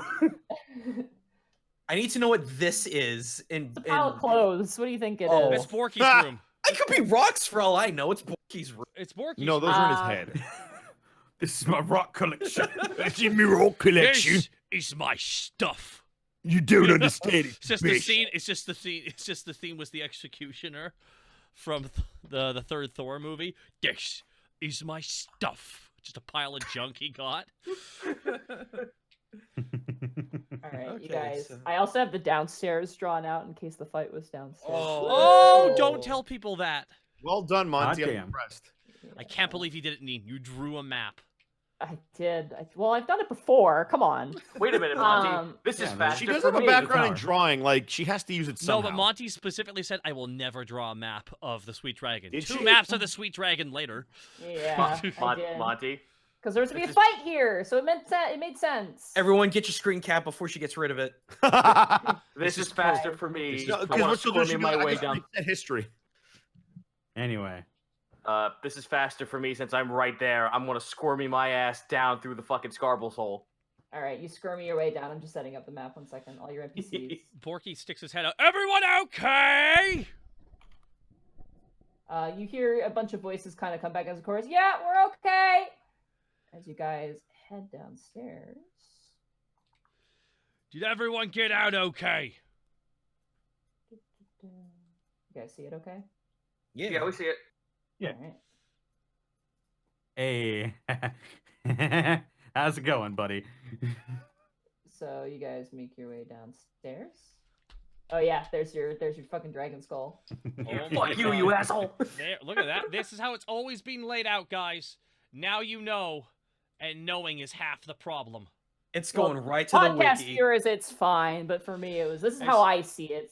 So you got Helga's counter here. You have the stage over here. You have the fireplace. It's Ty's very kitchen up close. there. It's very close to That's- what I thought. I thought it was completely vertical though. Instead, That's the pooping room. That's where you go to poop. Tis cannon? but just so you know, that's Kiwi's one job. He cleans the bathroom all the time. Yeah. Oh yeah, totally. He's on Is latrine. Kiwi the janitor? Kiwi you is head the down- janitor. Yes, he's As you guys head downstairs, you see all your employees kind of like talking amongst. You notice that they've barricaded the door with like a table, and they're all just kind of like standing around, just kind of with bated breath as you guys make your way down. We killed it. Or sent it back, at least. It's gone. Gonna do a quick head count. See if everybody who was in the room is there. Okay. Roll a perception check, I guess. All right.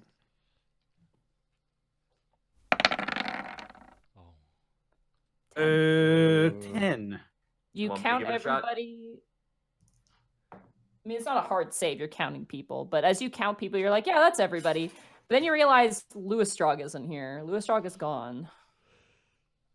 He was never there though. Yeah, he's been missing. He went solo. He's been missing. What you're saying is you realize that now. Yeah. I thought we realized that a while ago, and we just let him be. Well, you don't know where he is. He left again. The timing was weird The timing was weirder this time. No, he's been back. He's been hanging out, but he's just not here right now. It confirms that he's not here and didn't he could have showed up during the battle like he was somewhere on the premises. Yeah. But now you know because he hasn't come for roll call after a giant fucking battle. He's not on the premises.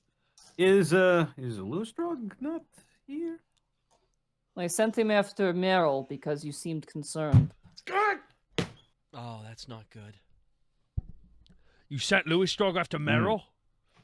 Well, yes. You were sounding very distressed that she had left, so I figured he could follow her and maybe. Well, as we said, Remy and Greckles also went after them, so we gotta hope they have this all handled. Cut 2. I think we should do more than hope. I think we should go looking for them. Yes. Meanwhile, on a giant carpet made out of pigeons. Yeah. Fucking. Are we above the city? Can I see everything? Yeah, you guys are like hovering above the city. Volo is like on like being ferried by like probably about 300 to 500 different pigeons, and is just looking at you like. Can I get on him and fly him so he's not freaking out that these giant pigeon cloud is carrying him? Sure, absolutely, you can. Cool. I'm gonna start flying with him, and then I'm gonna look over to Greckles while we're flying. Why are you going to the lower district? Where are we? I have no idea. Perception check? You also have Taylor there. You could ask Taylor. Taylor, where are we? No. You're in the lower Arcana district. How far are we from the higher district with everyone? I mean, I'm not allowed in there, so. I'm not asking for you. Well, she's fine. They get kind of like, well, whatever, man. Oh, well, no, it'd be that way. I mean, it's a decent flight. You really are in a rush, huh? Greckles, if you alert the lower guard, Doros, who's ever down there, I can let the higher district know. All right, let's just do that then. Fine. I'll meet up with you at the Sweet Dragon. All right. And then I'm going to fly Volo as fast as I can. All right. You, Greckles, you're immediately taken to the station, Doros' station, where you are let out. And as you arrive, the guards kind of just like exchange looks and then look towards you. Meryl's gone. Stenton took her. He's either possessed or Yugoloth. You had too much to drink tonight, kid? Do I look like it? A little bit. Where's Doros? He's at a meeting. What meeting? Why do you need to know? Because one of my friends and someone who works for me is gone.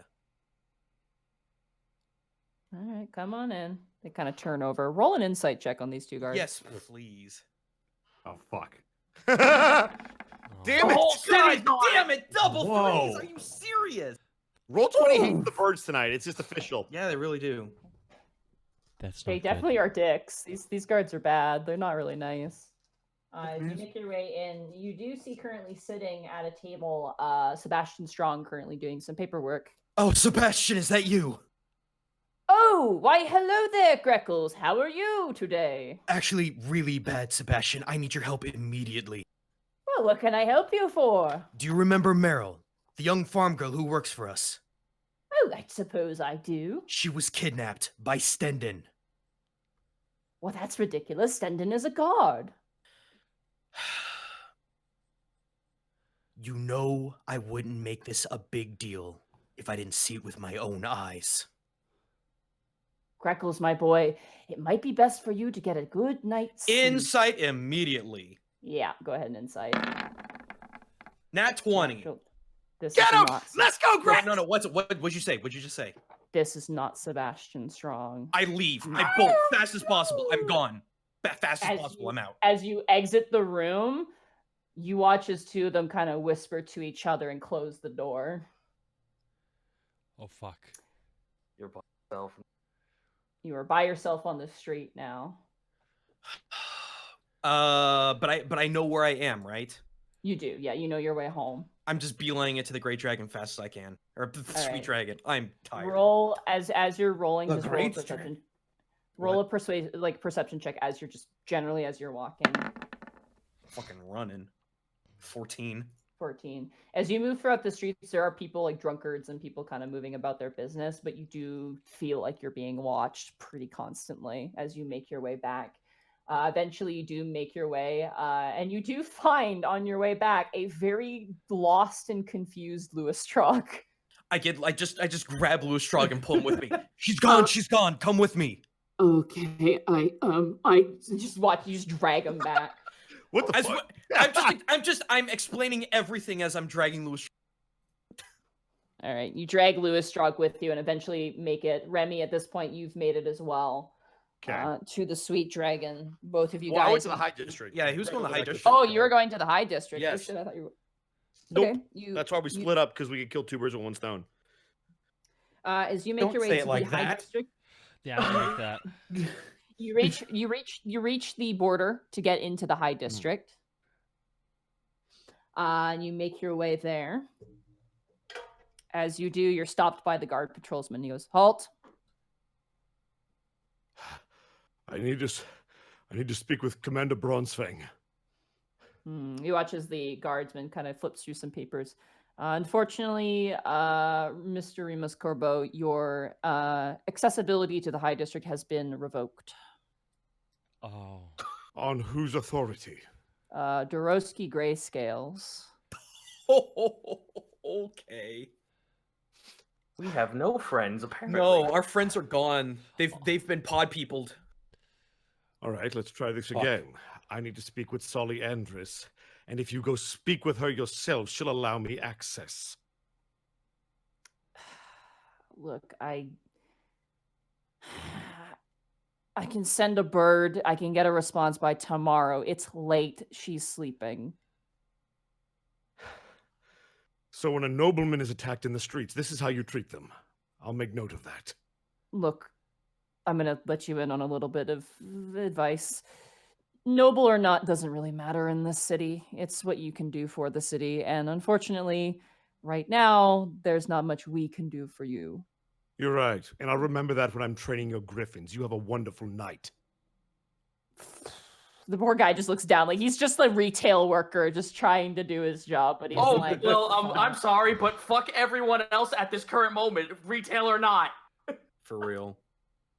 All right. As Remy's leaving, he's going to keep banging on his shield, and he's going to wake everybody in the High District up.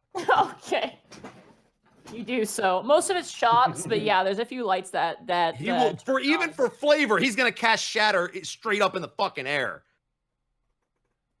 And I'm going to burn my last level 2 spell. You eventually make your way back to the Sweet Dragon Tavern. Greckles, you make it there before Remy in this instance. Guys, where are you? Right, we're all right here. She's gone. Stendon has her. And it's not Stendon. I don't know what it is. Yugoloth possession, I don't know. He just cast a charm on her and dimension doored out. The lower guard, they're not the lower guard. Sebastian Strong isn't Sebastian. And they're watching me. I look over at Willow. When's the last time you saw Doros? Like yesterday? That's not enough. That's a lot of time.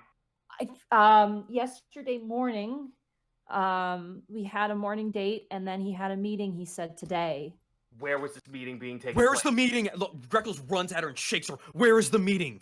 Okay, relax, please. I can't help. You all need to calm down. In situations like this, a calm heart prevails. If you don't slow down and think, you're going to hurt yourselves.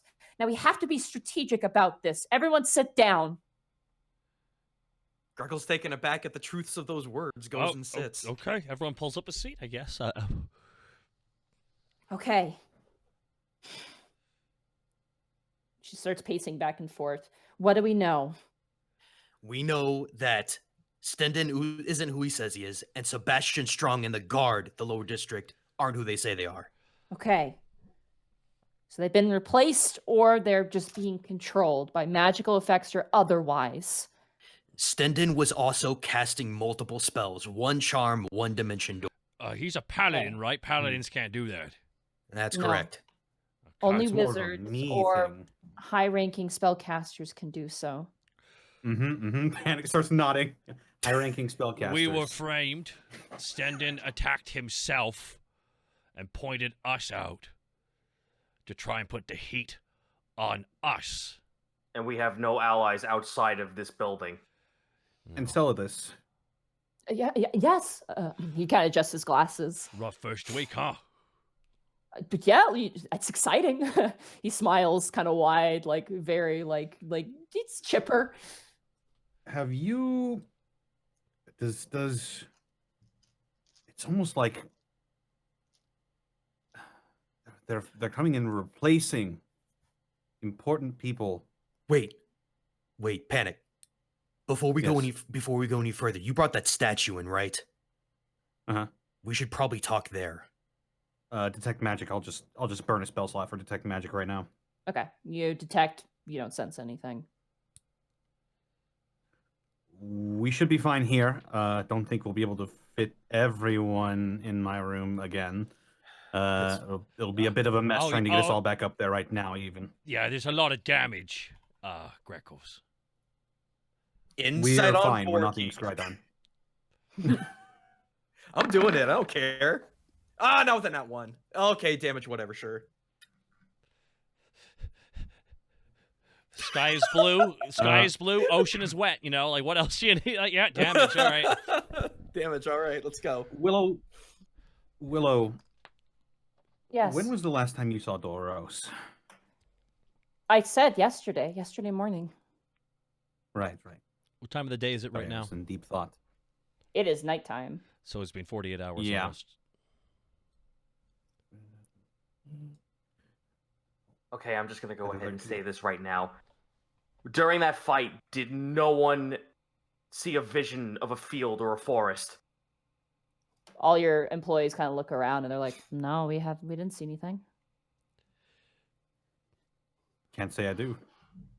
I wasn't here. Then that was only me then. Whatever that beast was, it actually knew who I was. It claimed that I knew what it was too.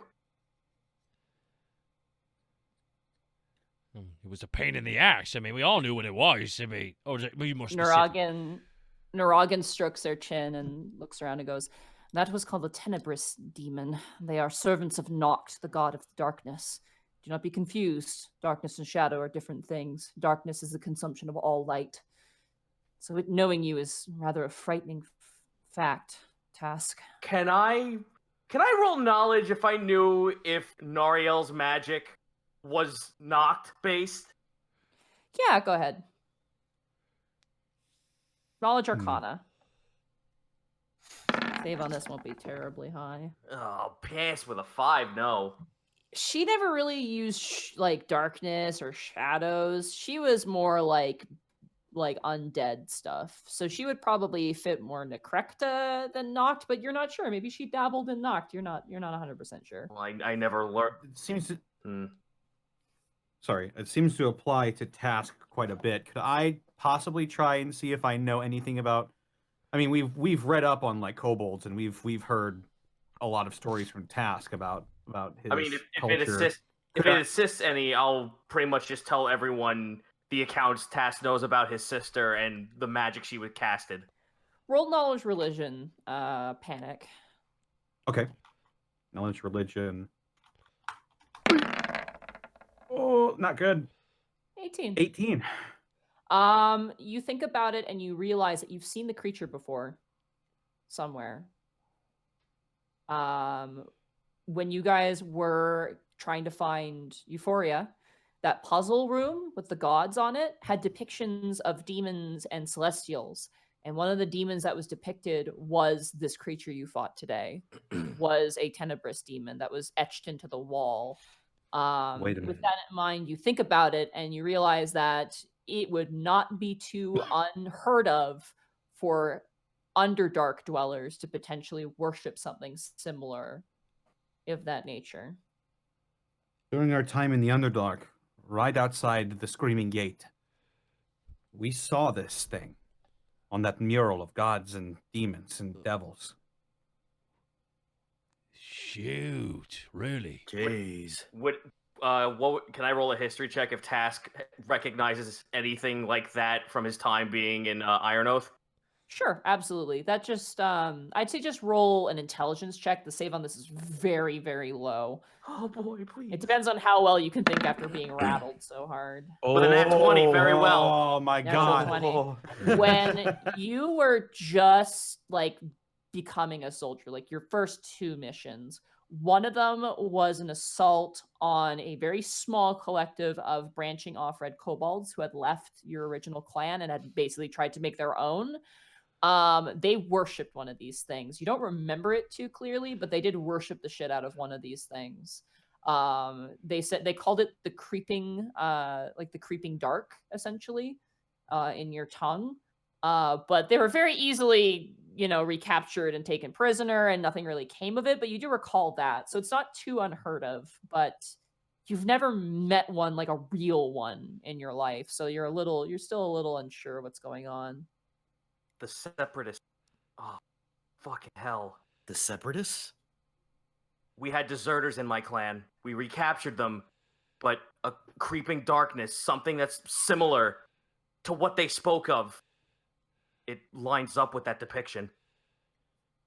Was that thing sent by the... So there are multiple of these things. There are, Naragan says. Many of them. Noct has many minions under their darkening winds. But for now, we must focus on the task at hand. Meryl's gone, you said. Yes, and I have no idea what they would want with her. Oh gosh, I just remember. Greckles pulls, just tripping over himself, just pulls out the tarot card. I found this too. Is that... Well, is that a tarot? Didn't Borky we kind of see takes this it. on- Borky takes it. Isn't that in there in that festival? You been holding onto the card since then? What about I it? haven't been holding it. It Yeah. appeared. As soon as Meryl was taken away, it appeared. Task pulls out his own.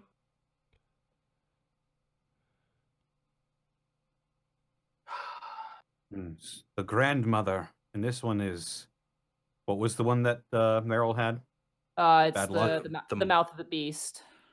You watch The Mouth of the you watch Beast. as Willow pulls out a card that's almost identical to it, which is Mouth of the Beast. And she looks, she goes, "This appeared when the Silver King grabbed me." Huh. Panic searches his coat pockets and everything. Roll an investigation check. Borky checks his pockets too, actually. Yeah, Greckles will check as well. Investigation is going to be a natural 20. 15. Wow. As you 18. As you shift through Panic, you kind of go through every pocket and you're like, nah. And then you realize there's an inner working pocket in your jacket, and you like a wallet pocket, and you go and you open it up, and sure enough, you hit something, and as you pull it out, it's the throne card. The Flaming Throne. You pat around and you don't see anything. Oh. Nothing for me as well? No, nothing for Okay. you.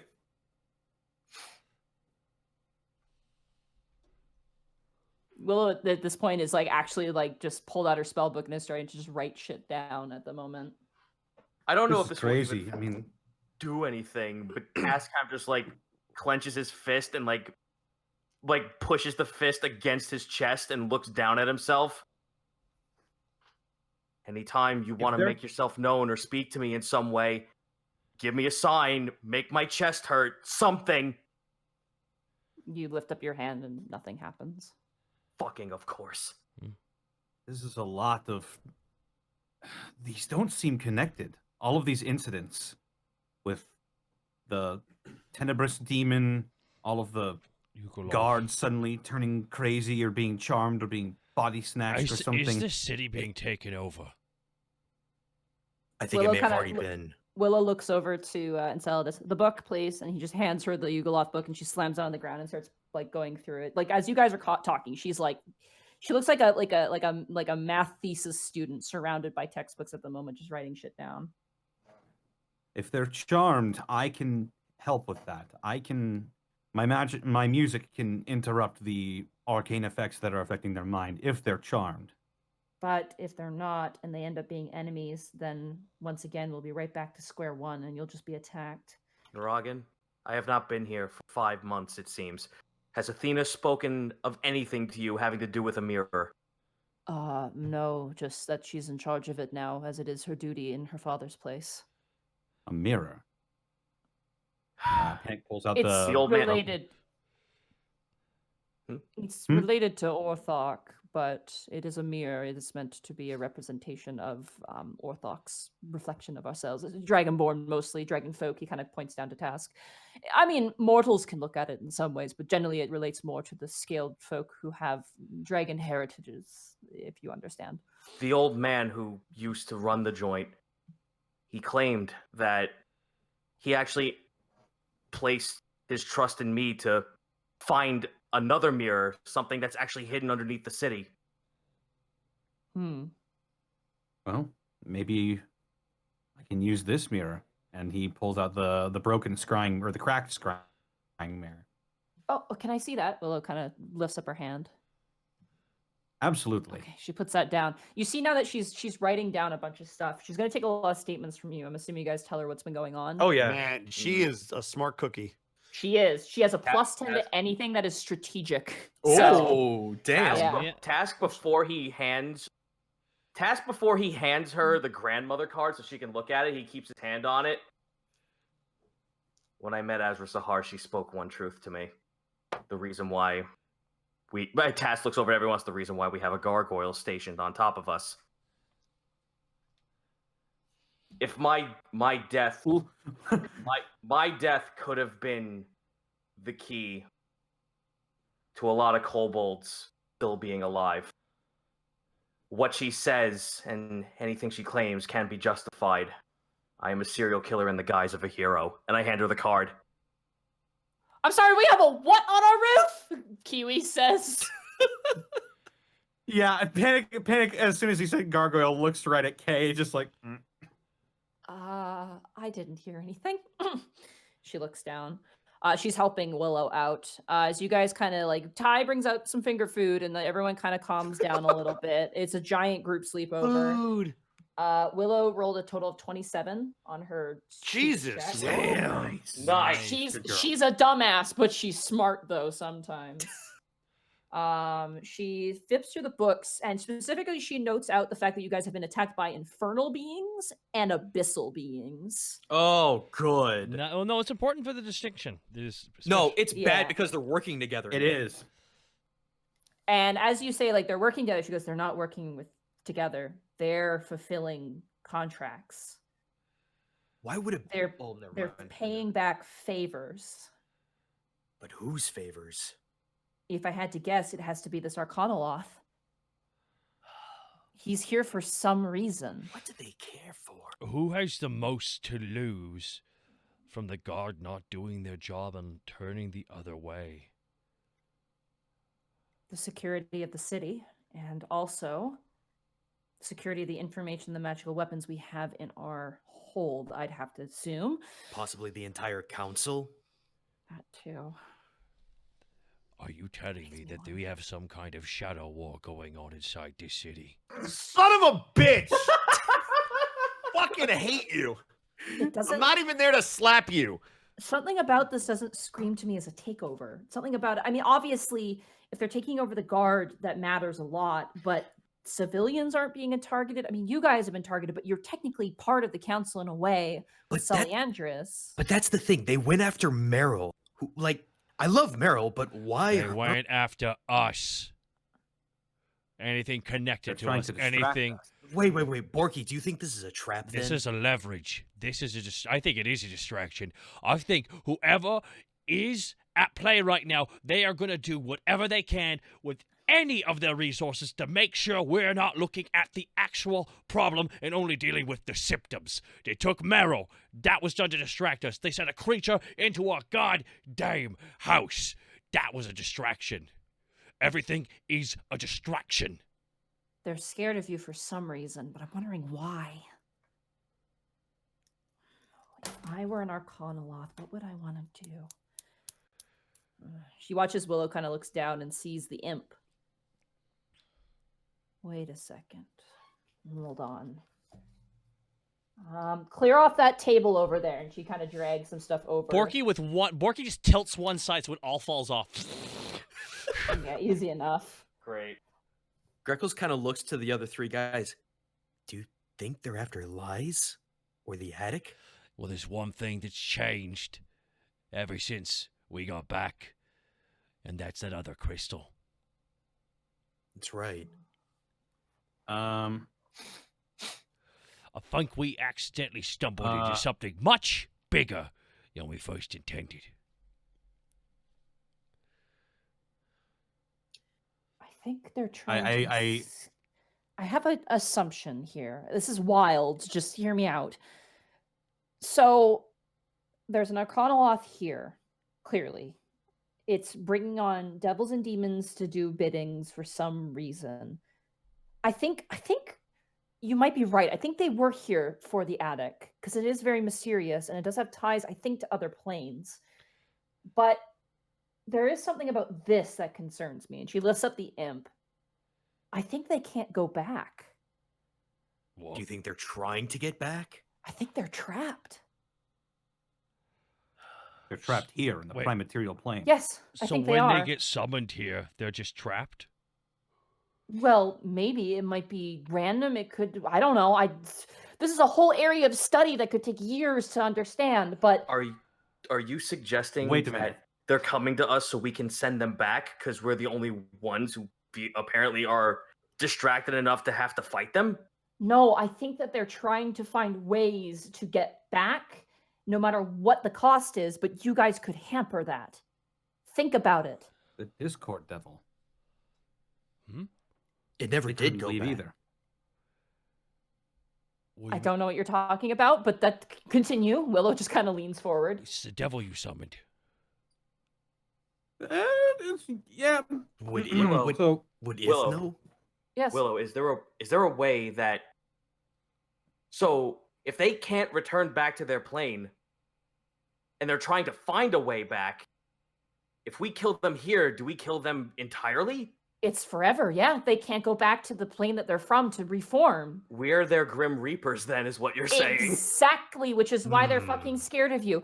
So, that's why they're desperate. That's why they took Meryl. They don't want you to kill them. Well, hold on. Wait. Borky kind of sits up, like grabs his, kind of starts scratching his head. It's like some pieces are starting to fall together here. What is the one thing that we have been doing consistently in Tracadia and the Underdog? We have been doing things for Sully. We have been helping out Sully as Sully is now surrounded by allies that she can turn to. And we were going to do that again. Somehow, maybe us doing that has prevented them. You say Noct, right? He's the god of darkness? Yes, but the Sully other is the demons and devils you've mentioned don't relate to Noct. The Orthon, for example, that falls under infernal heritage, which means conquest demons and things like that. It seems they're pulling from a random pool. They probably have a lot of debts that need to be paid. Well, we got to think about it this way. Who's someone who has power and know-how in this city and would have accumulated enough debts? It's hard. Borky says, leaning on Ron Fault. I have a wild suggestion or a wild idea, but I don't know if it's ridiculous. Well, we all said some ridiculous things earlier, Task, so let's just with it. Louis Strog pipes up. There is no way that it's Edward. How would you know seem that? like the type. I Some may not like him, but I know he is a good man, and he has got very strong footing. Plus, he has friends in low places as well, but you did not hear that from me. That also is not a big shocker. By the way, everything you hear tonight, everyone, keep on the down low. New employees, sorry about the problem, but sorry that this is your first week. Osfellas kind of looks and goes, as an infernal myself, I find this rather fascinating, but I understand. But here's the question. Detect magic is still on, by the way. Yeah, you're looking around, there's nothing's happening. But here's the question. I'll keep a constant visual while detect magic is going on for any scrying. But here's the question, though. We know that there's an Arcanoloth as a ringleader. But why? No, not the ringleader, just the manager, who's the boss. How do you know that? He was giving orders. Yeah, I know, but if you're in charge of something and you want to keep it secret, you bring on someone else who's supposed to be in control. It makes complete sense. If someone wants to subterfuge the entire city, take over the guard, I mean, the only reason this would make any sense is if you're trying to undercut Brooks Bronxfang.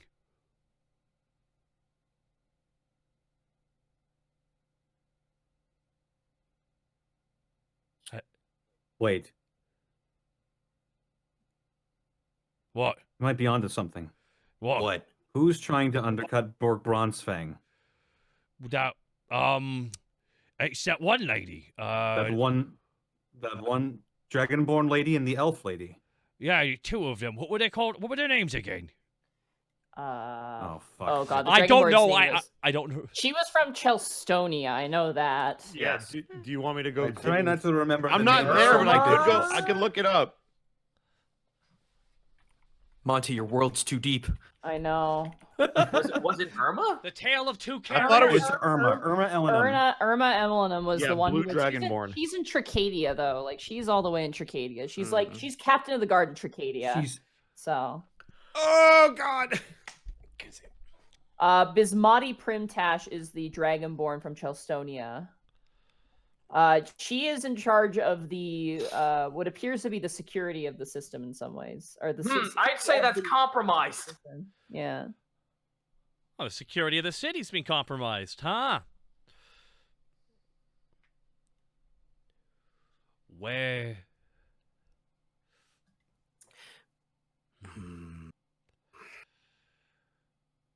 Willow, do you know if Arcanoloths would actually take orders from something else? Or are they kind of top of the food chain? She grabs the Yugoloth book and starts flipping through. It says here that they would serve under an Ultraloth. I'm going to assume, sort out here, it's like a Yugoloth but big. Actually, no, it's quite small. She Man, kind of flips the book over. right out the gate, I They- would have made a mistake. I would have looked for the biggest Yugoloth. It looks like in this book they command armies. It's The Arcanoloth or the... Ultraloths command Ah. armies. Apparently, they lead Yugoloth forces throughout the plains, acting as crime bosses or commanders of evil mercenaries and companies. Well, there's our ringleader. Have you seen this thing? Borky wanders over to... Ultraloth? As you guys are standing there, Nuragan kind of grabs your shoulder and is like looking around. His eyes are darting around the building, and he looks at you and goes, "There's something's coming." I look to him and I ready my weapon. Look out the window. Wait, do we all hear this? Yeah, you see, and everyone immediately just kind of like stops what they're doing. Like Kiwi's been eating like chips and just kind of stops like Equally mid-eat. stressed. Would I have, Detect would I magic. have Oh, time yeah. to get into hiding? Sure, absolutely, you can hide. Okay. Borky just sets up, kicks over his chair. 18. 18. I will If also it matters. gently begin counter charming. All right. You with your detect magic, it's 30 feet, correct? 30 feet, yeah. Yeah, you detect illusion and divination combined. It's very Oh. small. It's making its way towards the door. Something's coming towards the door. Borky has his blade out. Ludistruck pulls out his war pick. I'm guessing everyone's just all the warriors are just pulling out all their weapons. Yeah. Yep. Ty Bormington just slowly rips his shirt like Hulk Hogan. Helga grabs a bottle and breaks it on the edge of a chair and just holds it in her hand. Yes, that's good. That's good. You hear the tiniest little at the door. I will sneak up. Well, it knocked, yes? Yeah, there's a little knock on the door. There's a little knock? All right. I move up to the side of the door. I look at Greckles and what? I like wiggle my fingers and I cast Mage Hand. Oh, okay. Ready. Yep. Open it. All right. The door opens and you see, currently coming out of its invisibility, a tiny imp holding a small parcel. Oh. It kind of looks around a little bit and then just puts the parcel on the ground and turns around and begins to fly away. What just happened? What? Sir! Porky goes outside. Sir! Oh my god, it's gone. It's gone. It was a messenger. Oh! Do we want to open that box? Porky closes the door. In Infernal, I say, hey! It kind of floats in place, hovering above. You can't tell us who sent you, can you? Nope.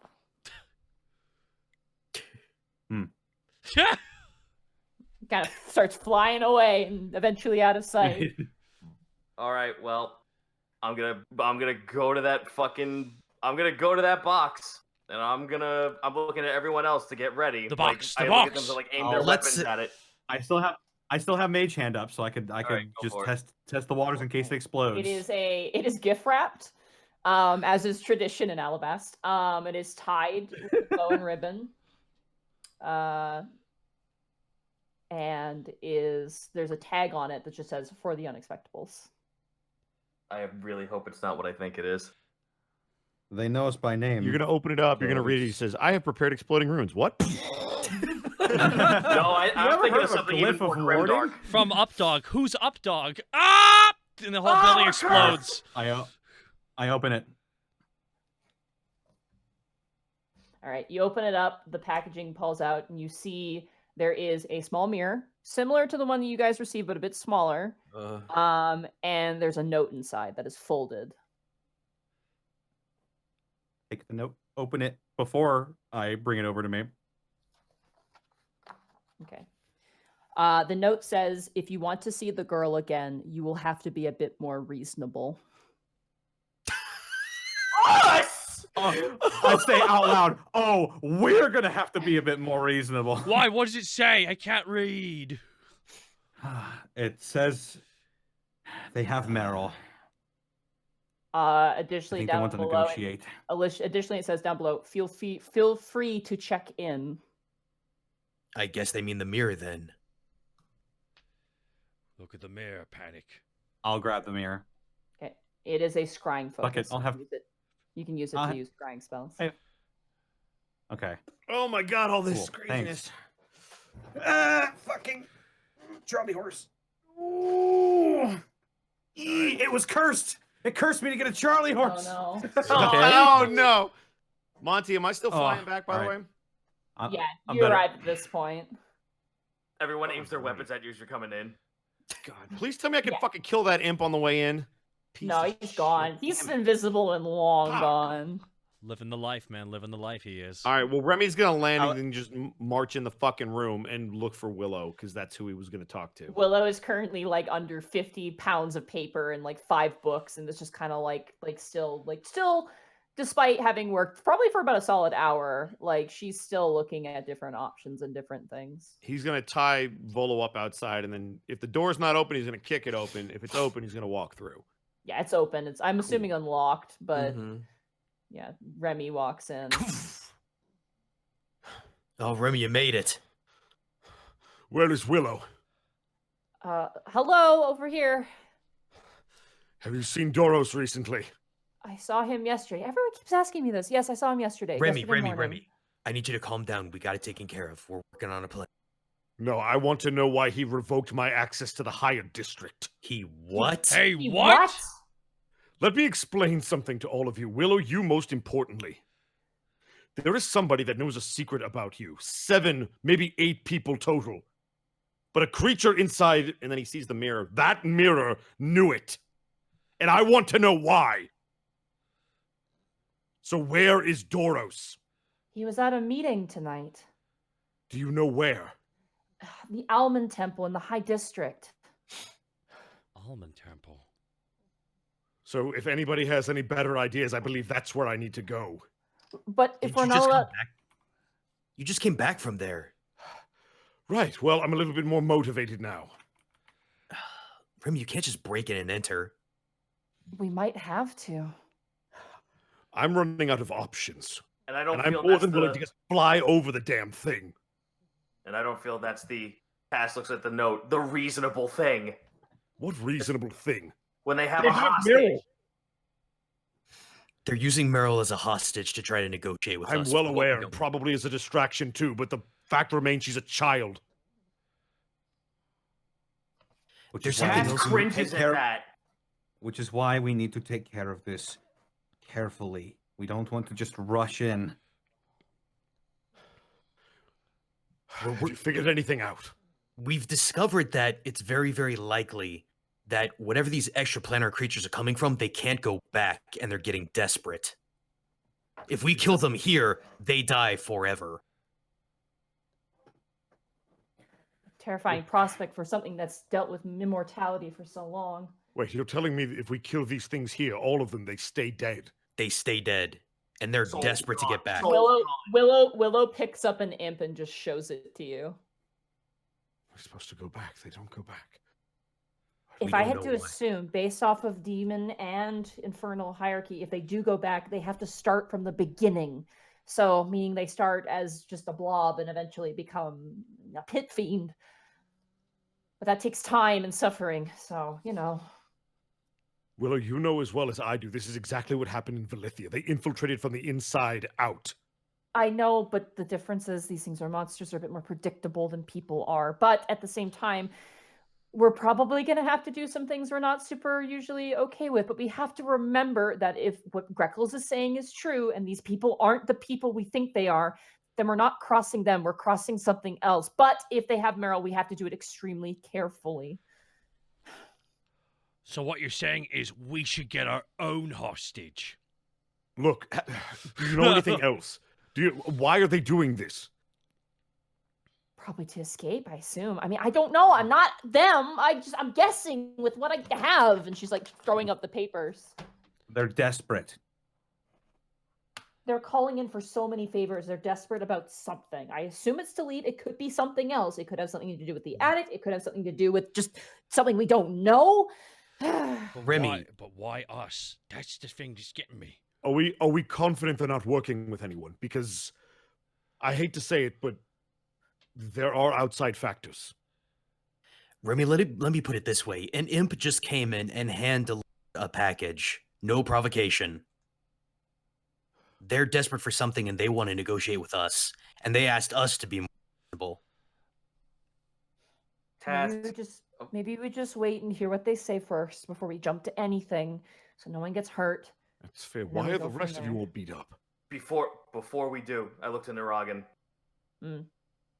Where is Arlo and Zotira? They went home. Where's Tarisk?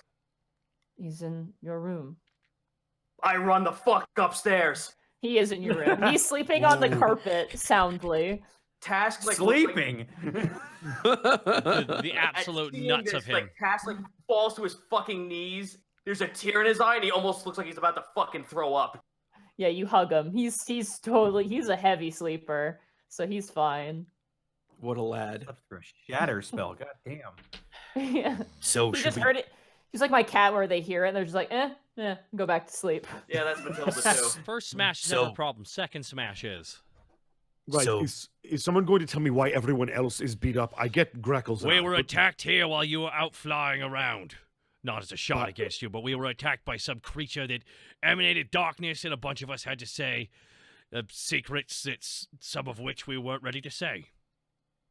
It's called a Tenebrous Demon, specifically, is what it was called. It's not similar to the black creature we killed. Oh, what was his name? Guardian of the Sun, or whatever, the UOC person. That black ichor thing. Yes, him. The material is completely different. Yeah, It's no, it it's didn't not seem like similar that. at all. No. I guess But that here's- puts my mind at ease. But It's here's not the thing. UOC. If they're asking us to be more reasonable, why are they attacking? Wait, hold on. What? Here's the thing. We've been seeing this. It's like there's someone out to get us. I wonder right now if what's happening is not. This is gonna sound crazy, but are there not two forces at play here? And they both. It seems like it. Demons and devils. And The only reason they would work together is because they're both stuck here. Or yeah, they don't like each other at all. Or it's a cosmic contract, which are kind of sorry, I didn't mean to talk over you, Willow. Just like Amelia was like super confident. And she's no. Willow, you're smart. You're a smart cookie. So if you got something to tell us, please, what's a cosmic contract? Well, basically, Yagnoloths, which work, and she holds up on a page where you see this demon with one really big arm and one really tiny arm. She's like, they basically write contracts for demons and devils. They're very undermining, very sneaky, demanding mortals, among other things, to fulfill contracts so that way they can gain the system, more or less. So, like I said before, I don't know, but I wouldn't be surprised if all these demons and devils are just paying back debts, to be honest. Who hates us then?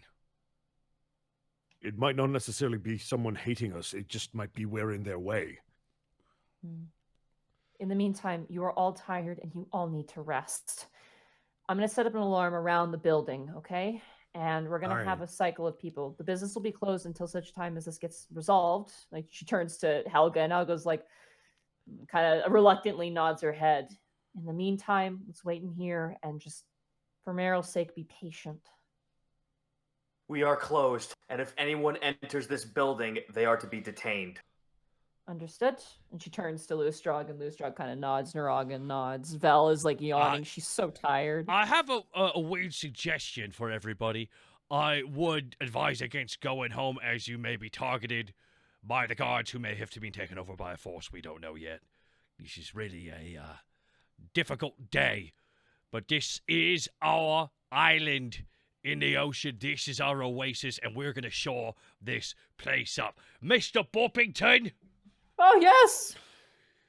It's time to make stew.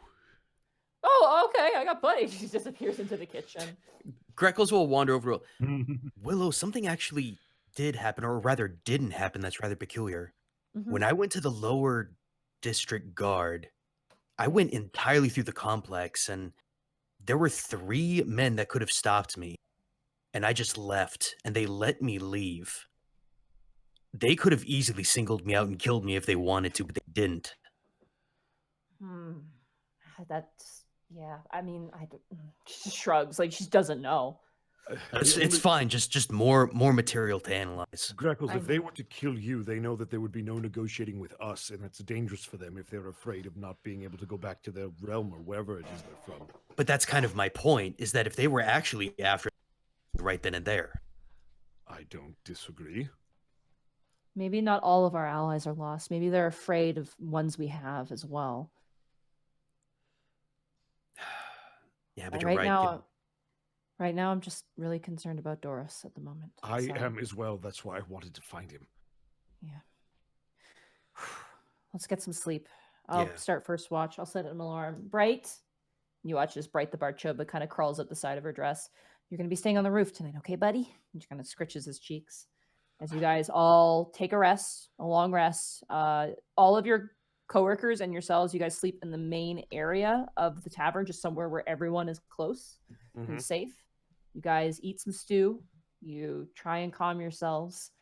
And as the magnitude of this enemy makes itself clear to you, this is where we're going to end the session for tonight. Ooh, nice. We're so bye, Austin. My real bye, Austin. Bye, Austin. My thing Bye, is, Austin. I'm wondering for you as the DM, you're like, oh, I wonder how close we've gotten to guessing it. That's my curious. What episode is this? Is this 110? 110. It's 110. Oh my lord. Well done, Monty. Thank you. This is a fun arc. I would. Oh Can my I be goodness. Can I be perfectly honest? You are like the last person I would expect to do an arc like this. I know it's challenging. I'm actually like, this is really hard. But This is such a freaking pod people arc, and I love it. it was either this or a dungeon crawl, but then ended up being This is so much better. I would just like to say, I would like to thank Jack Kaiser. Jack Kaiser, clearly you've worked over Monty, and I just want to say you've done a really good job, and she's doing great. Thank you again as well to Darky Arts for doing the art of the Tenebrous Demon. I appreciate that a lot. It was kind of a unique monster. I definitely want to fix it up a little bit, but I think it was kind of fun. I think the fun is. Were we supposed to kill it? It was gonna try and run away. So you guys did kill it. You managed to kill it before it could run away. Also, by the way, a lot of people are throwing out title night ideas. Nadine, do you have one in particular for tonight? I haven't seen any, so I don't really have any in mind. The panic room. The panic room is up there. There is. Oh. The truth hurts. The truth hurts. But we don't. But we're still in the middle of a mystery, so I think that might give away. It might come across Yeah, as leading towards the end. Oh, they figure out at the end who it is. What if we just called it In the Dark? Or someone said beat our guest. Fair enough. The problem is that I think we might have used that already. I think Did we we did use that that. already? Beat our guest? No. Beat our In the guest, dark. no. In the No, dark. I that think one. we That did one or that Panic. already. The Panic room is really good. The panic room is pretty good. Dead revelation. Oh God! Someone unironically pitched Darkness imprisoning me, and I love it so much for the reference. Oh man. I'm gonna vote. I'd say we go with the Panic, because when else are we gonna be able to use the Panic room? The panic room's pretty good. I like the panic room. Panic room. Oh, the panic room. Welcome to the Panic. You gotta go over there to the room. panic room. It's Oh crazy. God, Jesus, stop, please. It's like Warburton says one thing and it echoes through a church and just loops on It just itself. corrupts everybody. Like, Everybody comes has up to do on, it. right on top Don't worry about of Greckles. Hey, Peter. Hey, Kurt. Why did you just call the episode "The Shadow War"? Okay, I'm not gonna do that. Fucker. Hey, You that was fucker. I just rubbed my chin and I'm just like halfway through it. I'm like, oh, I fucking hate I you. wasn't even planning that. It was just a shadow. Yeah, I'm sure you weren't just sitting on that. war. No, seriously, I just kind of came Oh, up. man. I wish it was Insidious. Luke a lot with 2,000 bits. Episode title, idea, Ensnaring Shadows. Not bad. 2,000 bits from Luke a lot. Thank you so much, dude. It's incredibly kind of you. Ensnaring Shadows. Well, we didn't snare the beast, so technically it's accurate. Dustin the Forgotten with 1,000 bits real fast here. Names of the episode: The Clone Wars, Shadow and Secrets of the Night.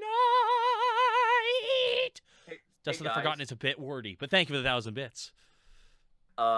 So do any of you guys mind if I go ahead and speak the two other truths I had for Tass to say? Oh, Why would you want to ruin it? No, you can Yeah, yeah. save that. Don't Save ruin that. it. That's why I asked. That is why. Yeah, Save don't. They gotta tune in to hear that. That's high Fair quality news. Mhm. Fair enough. Don't be that. I always hear horror stories about playing D&D. How the first episode, everyone will just drop their entire character's backstory. And I'm I like, mean, like, that's kind of thing. It's been 2 years. No one knows Greckle's backstory. That is bullshit. Yes, I do know some of it. You know some, but you don't know nearly. he My flew apologies, here. Motherfucker. Why? Borky tries to recollect Greckle's backstory. He flew to I'll tell you Alavast what, Gaijin. because he was Gaijin, the next time, cold. the next time we get an opportunity to, I will ask you more questions. But right now, we're a little busy. All I right. don't care either way. But hey, I care Bosco, you're so because busy. I want to but take away that excuse. Bosco. What? Where the fuck can they find such energy as we're seeing right now? They can find me at EdBoscoVA on both Instagram and Twitter. And they can also find me at twitch.tv/EdwardBosco. High energy all the time. That's what's up. But Goomba, where can they find you? Because someone just said next art is just Greckle's being tied to a chair. It just explains his backstory. Goddamn. What is your backstory? Talk. I don't want to go into it. You fucker. Put a cigarette out on. You son of a cast zone of truth. We create his backstory as we go along through the fucking. All right, Greckle. So you were abandoned as a child. There's actually some truth to that. Okay. Goomba, where can they find you though? Twitch.tv/Gaijin Goomba no H because jokes. Lots of Monster Hunter this weekend. Taiko Tuesday is normal, and Mecha try and find me a good JRPG thing. You'll find a good JRPG someday. Japan has to make one eventually, right? They're getting close. Sooner or later. Zito, you like video games, or you like video game experiences. Where can they find such experiences? Like fine wine. you can taste test these indie games over at twitch.tv/Zito. Does that make Steam the spit cup? Is that what that? Oh lordy. All right. Well, you can find me over there at twitch.tv/Zito, where we talk about homebrew shit sometimes. We play indie games sometimes. We mod the fuck out of games and make them immortal. You will not see streams for the most of this week because I will be at PAX South. There will be a panel with me and Live Studio Brian doing Bargain Barrel. Nice. What game will we play on Sunday at 2 o'clock? I don't know. Go out, find it. Go there and find out eventually. Find the guy in the Meatball Man shirt. I'm sure it's me. Like I said, I created a book, D&D 5e. I'm very proud of it. It's called The Serpent Scrolls, and it is on the DM's Guild. It's all about snakes. Do you want snake content? I got you fucking covered. Get you some snakes. I worked very hard, and I'm very proud of it. Distortion Devil, where can they find you? Oh god, we lost Connor. Oh god, Monty, where can they find you? The Meatball Man got him. Oh no, Connor. You got meatballed. He's dead. Sorry, I have my mic muted. You can find me at... You're dumb as fuck. Yep, I know. You can find me at MontyGlue on Twitter. You can find me at twitch.tv. Huh. You can find me at twitch.tv/MontyGlue, where tomorrow night I'm going to be playing some Monster Hunter at 5 p.m. Pacific Standard Time. Come watch me smack a bunch of dinosaurs around and get smacked by them. Awesome. Connor, where can they find you, man? They can find me on Twitter at @CNowSnake. They can find me on Twitch at Distortion Devil, where Tuesdays and Thursdays are Ring Fit Adventure, where I go on my workout journey. And Ring says a lot of weird, creepy, perverted stuff for some reason. I don't know. Your sweat is so shiny and beautiful. Yeah, Ring Fit Adventure is oddly sexual, and I'm not sure how to feel about that. Anyway, was the Dragon Daddy the fucking thing that turned you to that? I will say the giant buff dragon was kind of an immediate thing. That's a problem. No one. It's also targeting much. Also, a lot of dialogue gives the feeling of that as well in the game. Pull harder. But, other than that, Friday is Friday Funhouse, where I do a lot of my fun, just playing party games with my friends. Saturday will be the last episode of The Witcher until they move on to a different series. We'll be holding a poll for that. Sunday is where I do homebrew, and I will also be playing Monster Hunter with Monty, Jack, and a couple of other fellows. Yeah. Alrighty, guys, and you can find me right here at twitch.tv/Takahata101. We got MNW tomorrow night. I'm excited for the next episode. We'll find out what the Under is, the new kind of location where part of a story is going to be happening. As well, the streams hopefully will be kind of getting back a little bit to normal next week. It's going to be hard to tell. But aside from that, thank you all so much for swinging by here tonight. I got a lot of people I got to thank real fast here. So I'm going to thank Dust of the Forgotten. I'm going to thank Dust of the Forgotten. The Taubes, thank you for the 500 bits. Keep Your Friends Close as an episode title name. That's really good, too. Keep Your Friends Close. You guys mind if I dip? I do have to get ready. Yeah, no. Yeah, Zito does have to go. It's 10:45. Have a good night, dude. The Taubes, thank you for the 500 have a good one, bits. Guys. Slipknot Lobster, Ake Malatizo, Delaron Deston, Dark Lord Derp, Kramu, Darky Arts, Havoc99, Axios Riot. Thank you so much. Arcteryx Stam 1,000 bits. Monty is evil for making them shout out secrets right now. Oz 195, thank you for the 500 bits. I want to imagine the buff pigeon is Taylor's stand. Yeah.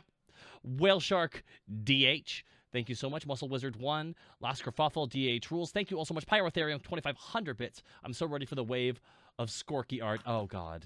Probate with 5,000 bits. I know now Monty's pain in regards to things going off the rail. My sympathy. Probate says for 5,000 sympathy bits to you, Monty. Now, he DM'd his first time ever recently, right? He did, and he was like, oh my god, you guys are not doing what I expected you to. And I'm like, welcome to Dungeons and Dragons. Dungeons and Dragons, where the best laid plans never survive encounters with the enemies. Probate, thank you so much never for happen at all. 5,000 bits. So, Communist Queenie, thank you for the 500 bits as well. No, don't stun the flying catbird. And there's many other subs. Thank you all so much. I apologize if I did not read out your message. You can get me on another stream, though. That is it from me here. Anything else you guys would like to plug before we wrap up here tonight? I mean, yeah, I guess there's one more thing that I can plug. If any of you guys have watched Pokemon Twilight Wings, you should go check that out because I'm in it and I came out today. So yeah, go do that. Yay! Congrats. Thank you, sir. Pokemon Twilight Wings? What is it's like a short series. I think they're like 6 or 7 minute episodes that are on YouTube. Oh. So yeah, or at least I know there's one on YouTube. I don't know if there's any more, but yeah. It's badass. I think we're gonna raid our boy, the wonderful, the Dulcet Arkhov. As we raid Arkhov, everybody, make sure to go in there and say greetings and salutations, Arkhov. I will say that again, greetings and salutations, Arkhov, because that is his thing. He always says he is consistent, and I respect it. Alrighty, guys, that's all from us here. We will see you next time, and the hype train's about to close down now. Peace out, and we'll see you next time. Well, bye. Bye. Gregor, calm down. And send them raiders.